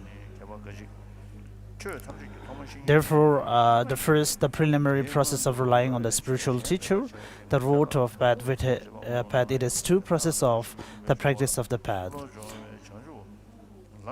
The preliminary practice of taking refuge and generation of bodhicitta. The first, which is the preliminary practice, some scholars says that the process of relying on the spiritual teacher alone is the start of all the practices. So when we speak about the taking refuge in the three jewels, it is the gateway, or it is the factor which determines whether one becomes a Buddhist or not. But even there are determining factors from the profound view side as well. But eventually, the real fact that determines whether one becomes a Buddhist or not is whether one have an understanding about the Dharma. And as it is stated in the Abhidhammakosha that the real teacher or the Buddha is the one who preach or who gives teaching, having understood the realization himself and having clear and eliminated all the ignorance. So first, it is very important to identify what is the real Dharma, the teaching, and having seen the features and the qualities of that, and having seen all those qualities in the Buddha, then one should be able to generate faith and devotion to the teacher Buddha. And if someone, of course, we find the monks or those taking vows even in non-Buddhist, and we can see same thing in Christians. And of course, even in the non-Buddhist and the Samkhya schools and other Hindu schools, we see great practitioners who are renounced from the 5 worldly attachments. So here, when we speak about the community of Sangha, so when the literal term Sangha itself is someone who is aspiring for the virtues. So it is very important that the Sangha should be someone who is aspiring for liberation. And liberation here is the moksha. So without having that understanding, it is very important. It is very difficult that we are able to generate a true refuge in the spirituals. And when we speak about the 4 great seals of the white or of 4 great seals, so even though we say that all the phenomena are impermanent and so on, but eventually, when we give the introduction to Buddhism, it is very important that we have to lead through the first introduction on the 4 Noble Truths. Having a brief or a basic understanding about the 4 Noble Truths, then we have to contemplate further about the 2 truths. And having understood about these things, then we have to further widen our understanding to the further realizations and attainments. As it is stated, first the instruction focuses on the 2 truths, then from thereupon it has to enlarge or it has to be further focused to the 4 Noble Truths. Then from there upon, then the instruction about the 3 jewels. Then from the 3 jewels, from taking refuge to the 3 jewels, the instruction. Then from there upon, we have to generate the mind that which is renounced to the worldly affairs, and the mind that which aspire or consider the next and the subsequent life is more important. But if it is someone who has ability to think about the teachings, then of course we have to practice or contemplate in this order. So the order that which is to be maintained is very important. So first, it's very important to have the basic understanding of the 4 Noble Truths. So if one has such understanding, then there is a great possibility that we have first generate a conviction of the real teaching, then develop the faith. So the faith comes after the wisdom.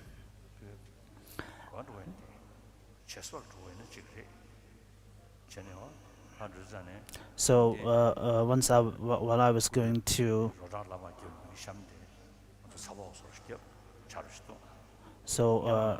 while going to somewhere, we stopped on the way for tea, and I went to the Jebel Hill on a pilgrimage. So actually I was very young at that time, and the people who accompanied me was, some people were quite seniors, and we in a friendly manner we sit down for a little discussion. Then I asked them, are you all Buddhist? Then they say yes, and I asked them, what is the Buddha's teaching? Then he said, Buddham Sharanam Gacchami, or going to refuge to Buddha, Dharma and Sangha is the teaching. Then I asked him, what is Buddha? Then he said, we don't know. And later I asked them, what is the difference between Buddha, the Brahma and the Vishnu? And they say it's same. They're all same. So if we do not understand these distinctions, of course, even though you may have a great faith or devotion, but without the intelligence to differentiate between what is the fact, then you may be led on the wrong direction by someone. So it is very clearly listed in the outline of the Lamb of the Path to Enlightenment that the having generated refuge to the Triple Gem is the gateway to enter the Buddhist, gateway to become a Buddhist.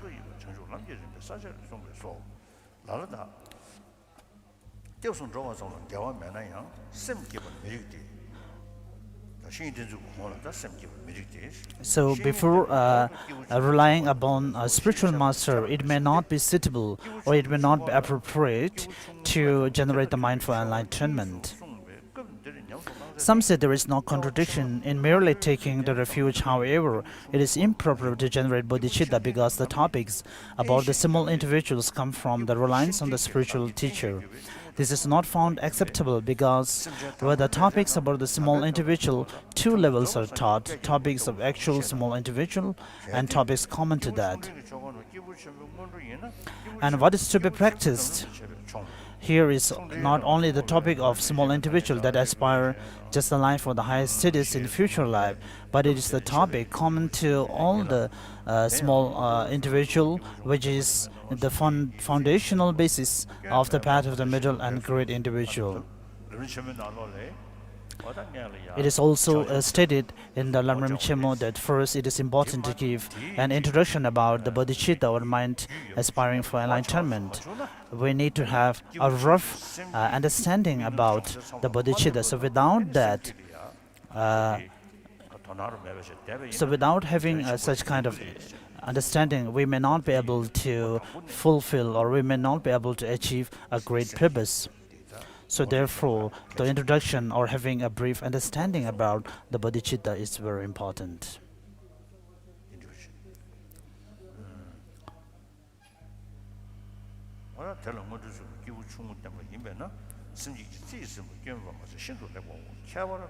So the path common to the small person is here presented as a preliminary practice that is needed in order to graduate further to the middling and the great stages.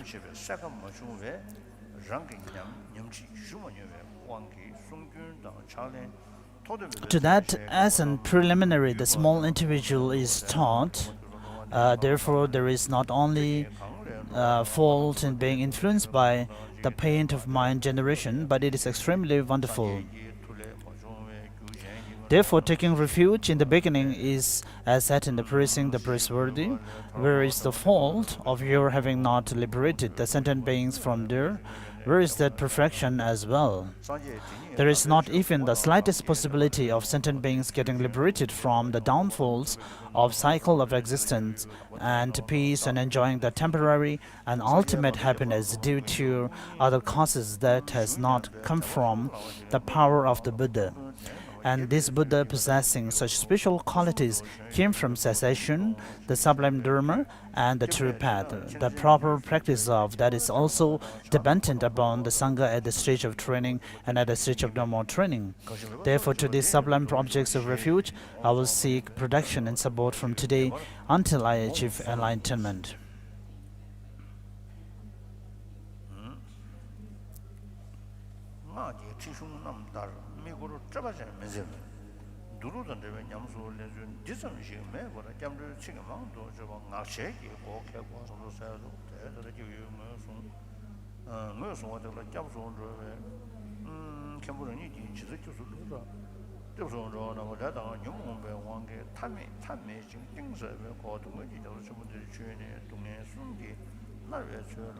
After the completion of the refuge practice, I take refuge to the Lama and the three supreme verities, bless and transform my mind, continuum, particularly bless and transform me in quickly, cultivating within me the stages of the path of the three individuals.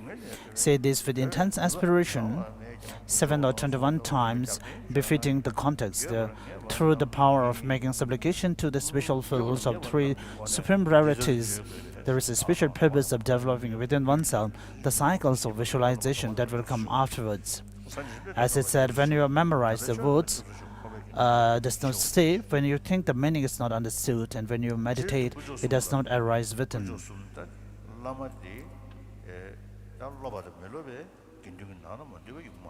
So even the Lama or the spiritual master has to be included among the three jewels. If the master happens to be an enlightened being, of course he will be included, as he can be considered as the first or the Buddha. But even the spiritual master may not be such realizations. So of course, then therefore we consider the spiritual master as one of the most important. That is why it is kept at the first. And especially in particular when it comes to the practice of Tantra, so it is considered as the door to all the generation of all the benefits. So therefore it is counted, or in order it is kept as the first, even before the jewel of Buddha.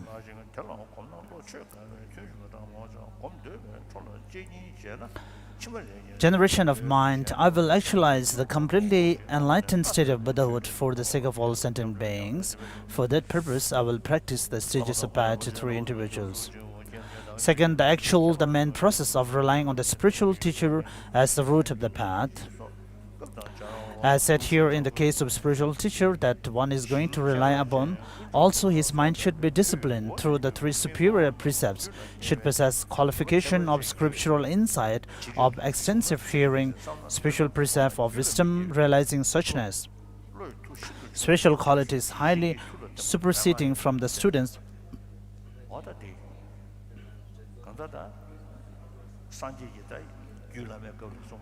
As Lord Buddha has stated very often, we can find in many sutras and also the texts of the Uttara Tantra and also the Abhisamaya Alamkaras, and especially when it comes to the Tantra sutras. So if someone has a brief or a rough understanding about the union of the bliss and emptiness and all the other accomplishments, then of course we will come to know the importance of relying upon a spiritual master.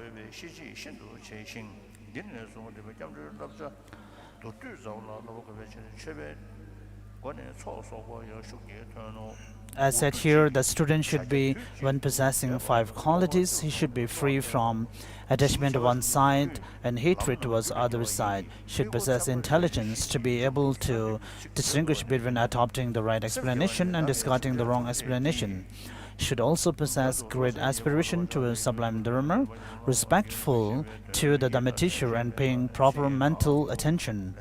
When such teachers and students come together, then just as a bird with 2 wings can fly in the space with ease, it is not so difficult to actualize through liberation. Such a student possessing these qualifications should also rely on the teacher, and with regard to the process of relying upon the teacher, that too, the process of relying mentally and physically.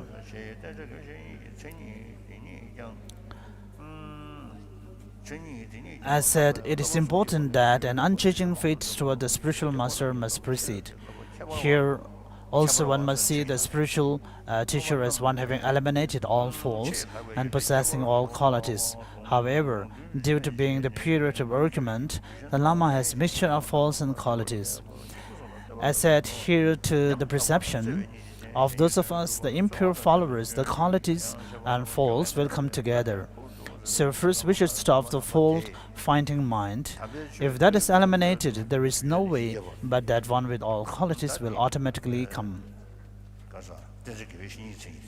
So here, till is the characteristics or the qualities of a spiritual master, and from here onwards is the qualifications or criteria of a devoted disciple.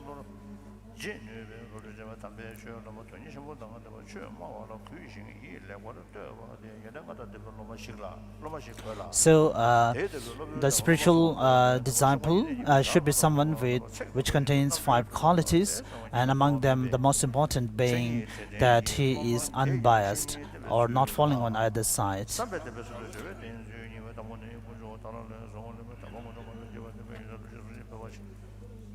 Faith persists like the mother that produces. It guards all qualities and helps them develop, eliminates doubt and lepers from the waters. Faith is a symbol of city of happiness and well-being. Faith is free of turbidity and clarifies the mind, eliminates arrogance and is the root of veneration. Faith is a wealth, a treasure and supreme faith. If that is eliminated, there is no way but with one with all qualities will automatically come. In order to eliminate the thought-finding faults, also just as when a skilled physician dispenses powerful medicine, the disease in the latent form also gets activated and generates slight pain and then goes away. As in the case of way of behaviors of a neutral sentient beings, who is neither one's relative nor enemy, and who one is already acquainted before, when it did not intentionally investigate and accept. So, once if someone has a kind of doubt or suspicion towards one spiritual master, then it is important that we raise these suspicion and doubts to one's master. And as it is said in the engaging in the days of Bodhisattva, that first, in order to practice the patience, it's important that first we visualize or we think about those persons who make one feel angry. So similarly here, it is important that we bring those suspicions or those points that makes you feel uncomfortable to be generating 100% devotees to one's master. So which will, if one brings those before one's master, ultimately it will be beneficial, or it will help one to clear those suspicions and doubts, and it will provide a great help in order to generate a long-lasting and a pure faith towards one's spiritual master. When you analyze its mode of appearance, it appears through underpinning the conceptions, moment of conceptions, then their good and bad activities will not appear, not as something happened in the past, but as something that is performing right now. And in relation to that, happy and unhappy thoughts will arise at the same time. Likewise, visualize how is my glorious sublime Lama, his physical size, verbal intonation and mental depth. In short, repeatedly visualize all 3 deeds, good, bad and mediocre, including the subtle details like the way he walks, dresses, etc. And when you let them arise naturally, then the good and bad perceptions will arise vividly as if they are performed.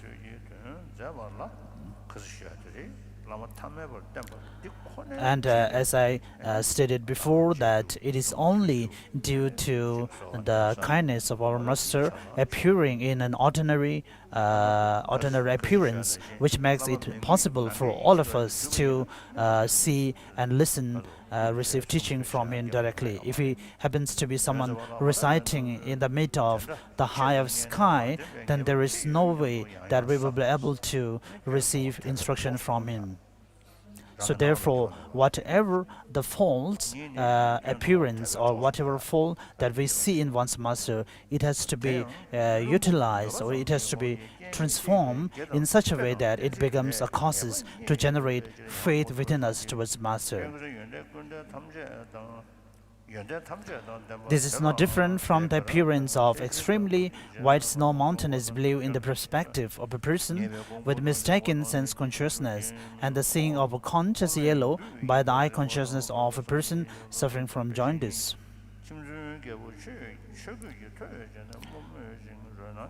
Therefore, you should think even in the fully and perfectly enlightened Buddha who has exhausted all faults and possessed all qualities, Lekar, Devadatta, and Mudigba, etc., saw him as an embodiment of faults and defects.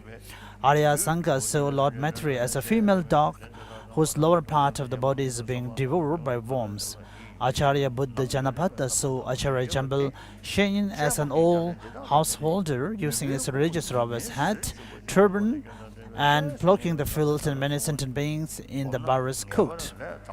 Naraba saw Telapa frying fishes alive. The novice monk Sambhava saw Vajravarahi as a female leper. In the meaning of the Father and the Son Sutra, it is also said that Tadakata, by manifesting himself in the form of the devil, works for the purpose of sentient beings. When you contemplate and think that there is no difference between these reasons and one's motor perception, then the mental uneasiness towards Lama's deeds that you have earlier and which appear as dark evil due to this practice of analytical meditation, like the entering of a sunlight in a dark tunnel, the Lama will appear crystal clear, free from faults.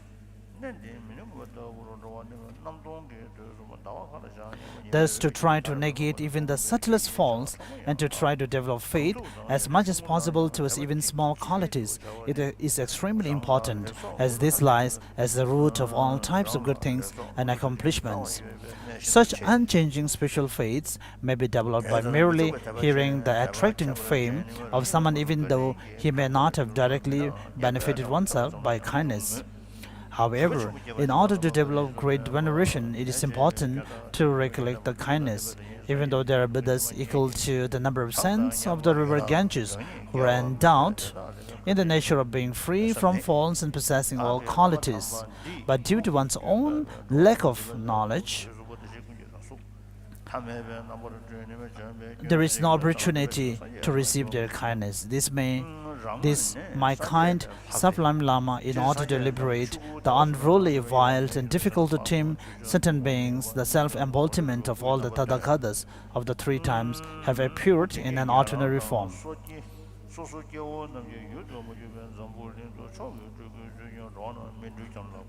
Thus, in terms of having exhausted faults and possession of qualities, he is not different from the Buddhas.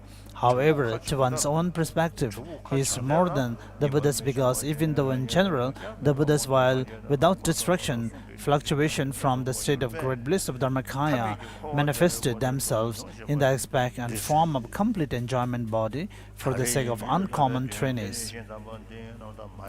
Since this very body is not the object of Sarvakas, Pratikya Buddhas, and the ordinary sentient beings, he appears in the form of a supremely emanated body in the world of Jambudeva and thus delivers the sentient beings in the path of maturation and liberation. Even though it is not the case that these Buddhas, due to having closeness and distantness, were specifically ignored or neglected, but just as the sun will not rise in the cave facing north, similarly, due to our having not the action or the karma, we do not become the container or the vessel of actually seeing these Buddhas and tasting the nectar of their speech.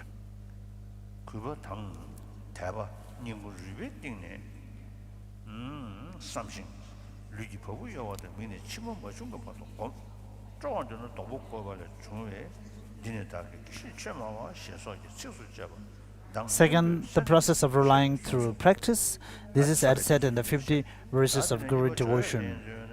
What need is there to speak more? Do whichever pleases the Lama, give up all that displeases him, make effort in such an analyze.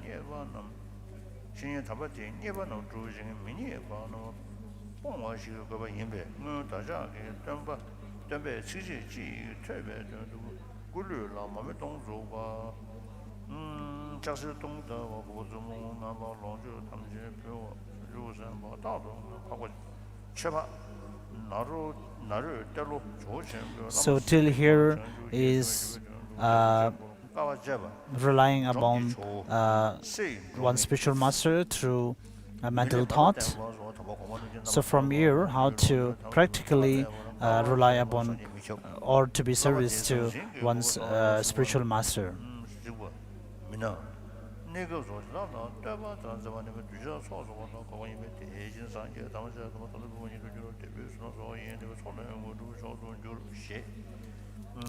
It is said that the main thing that pleases the Lama is through practice. Therefore, the teachings that are taught must be established through the practice of hearing, thinking, and meditation. If one does not relate properly in this way, it is the root of all faults, and if related, it becomes the source of all excellent collections, positive collections, as is said in the Buddha scripture and the commentaries like the Gandhavya Sutra, Vajrapani, Bhisheka Sutantra. Therefore, gain conviction towards them and should be practiced without leaving them as just words. However, sacrificing one's life and body without concern, as is done by Saddaprodita, is not possible to actually do it, and therefore they should be treated as objects of aspiration. Even in the case of those that can be practiced, it should be compared in terms of place, time, and situation, and to practice them, and it is not necessary to definitely apply it in the practice of the guided visualization. Practicing them in summary is the contextual meaning of the line, showing a brief summary of the practice as found in the outline of the stages of the path of enlightenment, and as such they should be taken as actual practice of preparation. Even though in all commentary texts this has been termed as the preliminary of the relating to the spiritual teacher, and as such it comes in the beginning, however, it seems the intention was to indicate this as a preliminary practice of accumulating merit in order to cultivate this preceding analytical meditation. These days it is not practiced in such an order.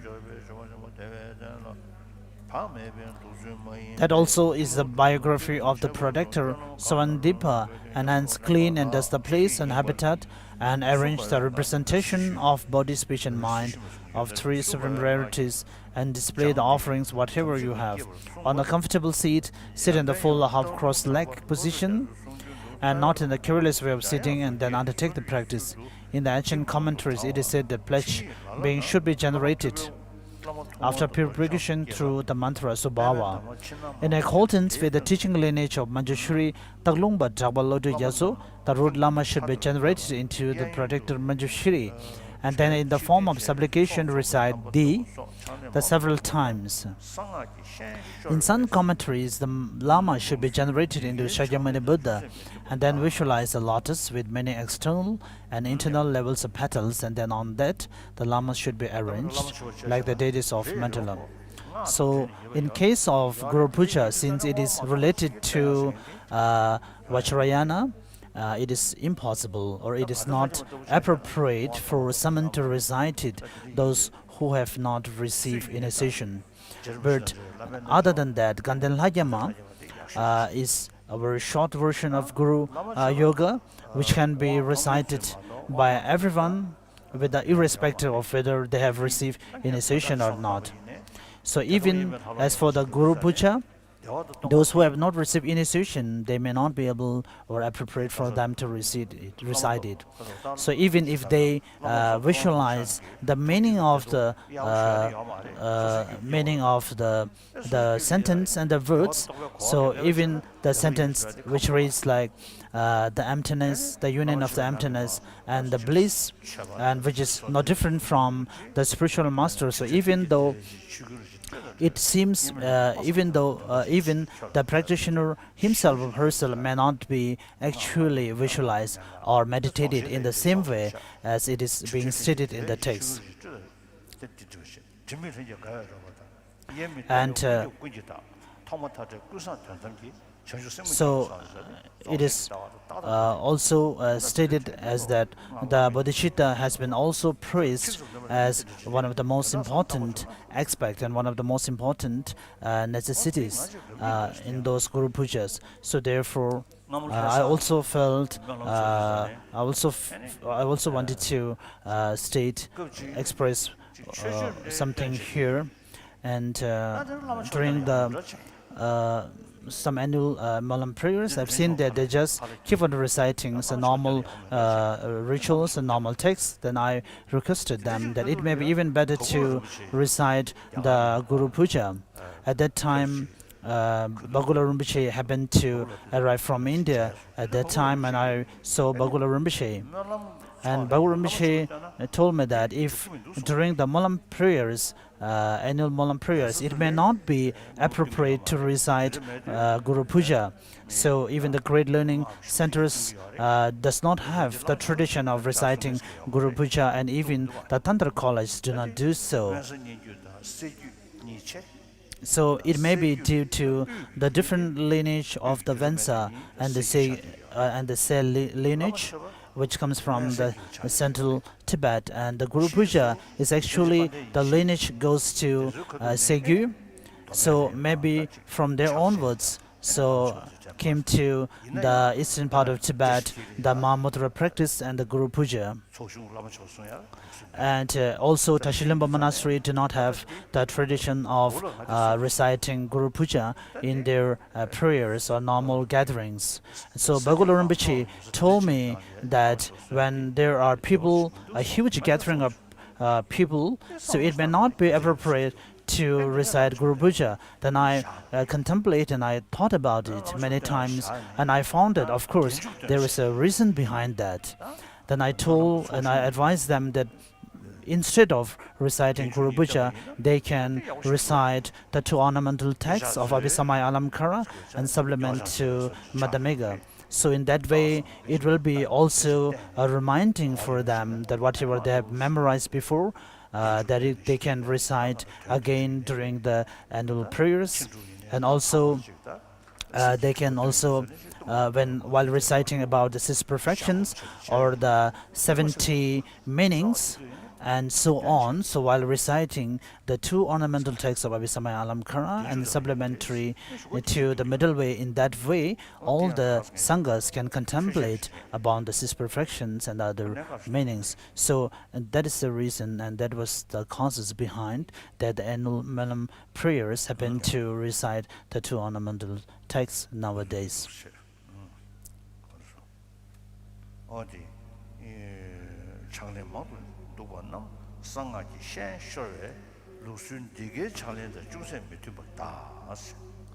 So many of the practices which does not seem, for example, in the Essence of Refined Gold speaks about the reciting or meditating, visualizing the mantra Subhava, which seems to be something mixed or something related to Tantra. And here it states very clearly that these are what we call something related to Tantra practices, which are brought into these Lam Rim preliminary practices, but which are originally not pure. The Lam Rim practices for the preliminaries.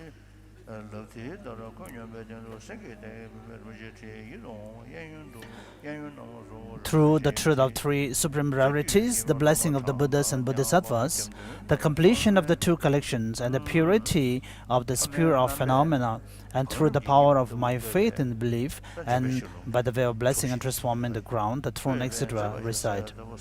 The ground in all aspects is pure, etc. So here it is speaking about the generation of the merit field.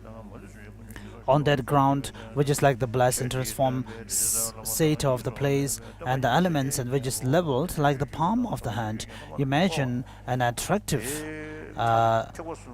throne lifted by lion, and on its right and left, jewel thrones equal to the number of root and lineage lamas, and due to the aspect of the being in the back, front, and height, visualize them in a beautiful shape like that of many level stages.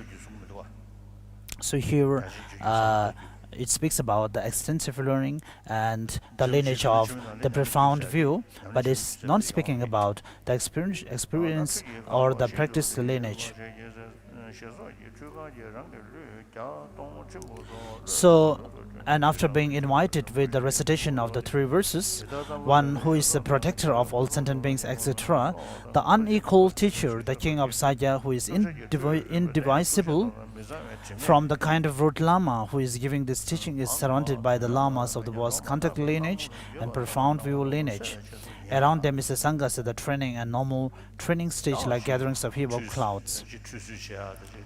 So when we speak about generating the bathhouse, giving bath to the sacred bath to the great Buddhas and Bodhisattvas, of course, it is a way to visualize. And in one part, if one is able to visualize or meditating about the emptiness or the interdependent nature of all the phenomena, that every phenomena tend to change momentarily, and of course if one has also the backing and support of bodhicitta and also the yogas of the different deities, so if we have all this collection, of course it will be of benefit. But other than that, as we stated in the valid cognition pramana, that the negativities cannot be washed by water, so it is considered to wash our negative karmas by water is considered as one of the many signs of being foolish. And Chandrakriti is also one of the great scholars, and he has stated in his text that it is a sign of foolish. And in the Tengur, the commentary, in the commentaries, we also find Tantra commentaries or texts composed by Dhammakriti. We are also doing edit of these texts, and among the 7 Pandits, so of course it is popularly we have seen the text composed by them, which is the part of the sutra. So we are trying to extract or trying to see what are the texts that we can see or we can find among the great texts which are the part of the Tantra.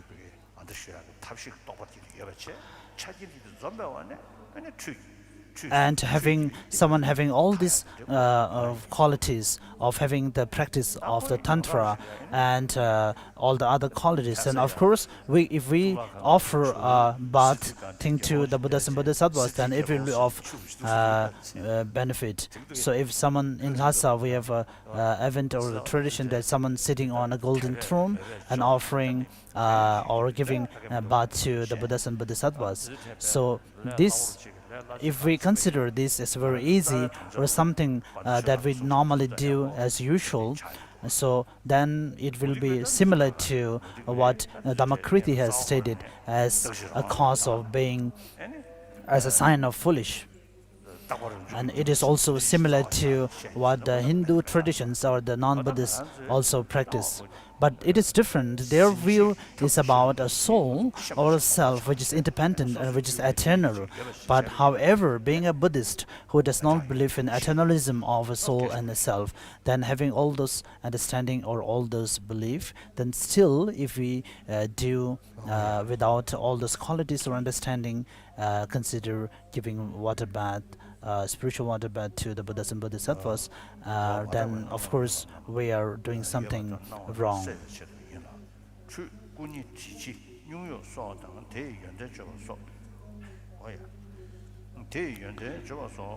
Just as merely taking a bath, etc., and even though the concurrence of the Buddha's body, speech and mind are without delusions, etc., so while giving the bath to the Buddhas and Bodhisattvas and one spiritual master, we have to visualize as we are doing it in real.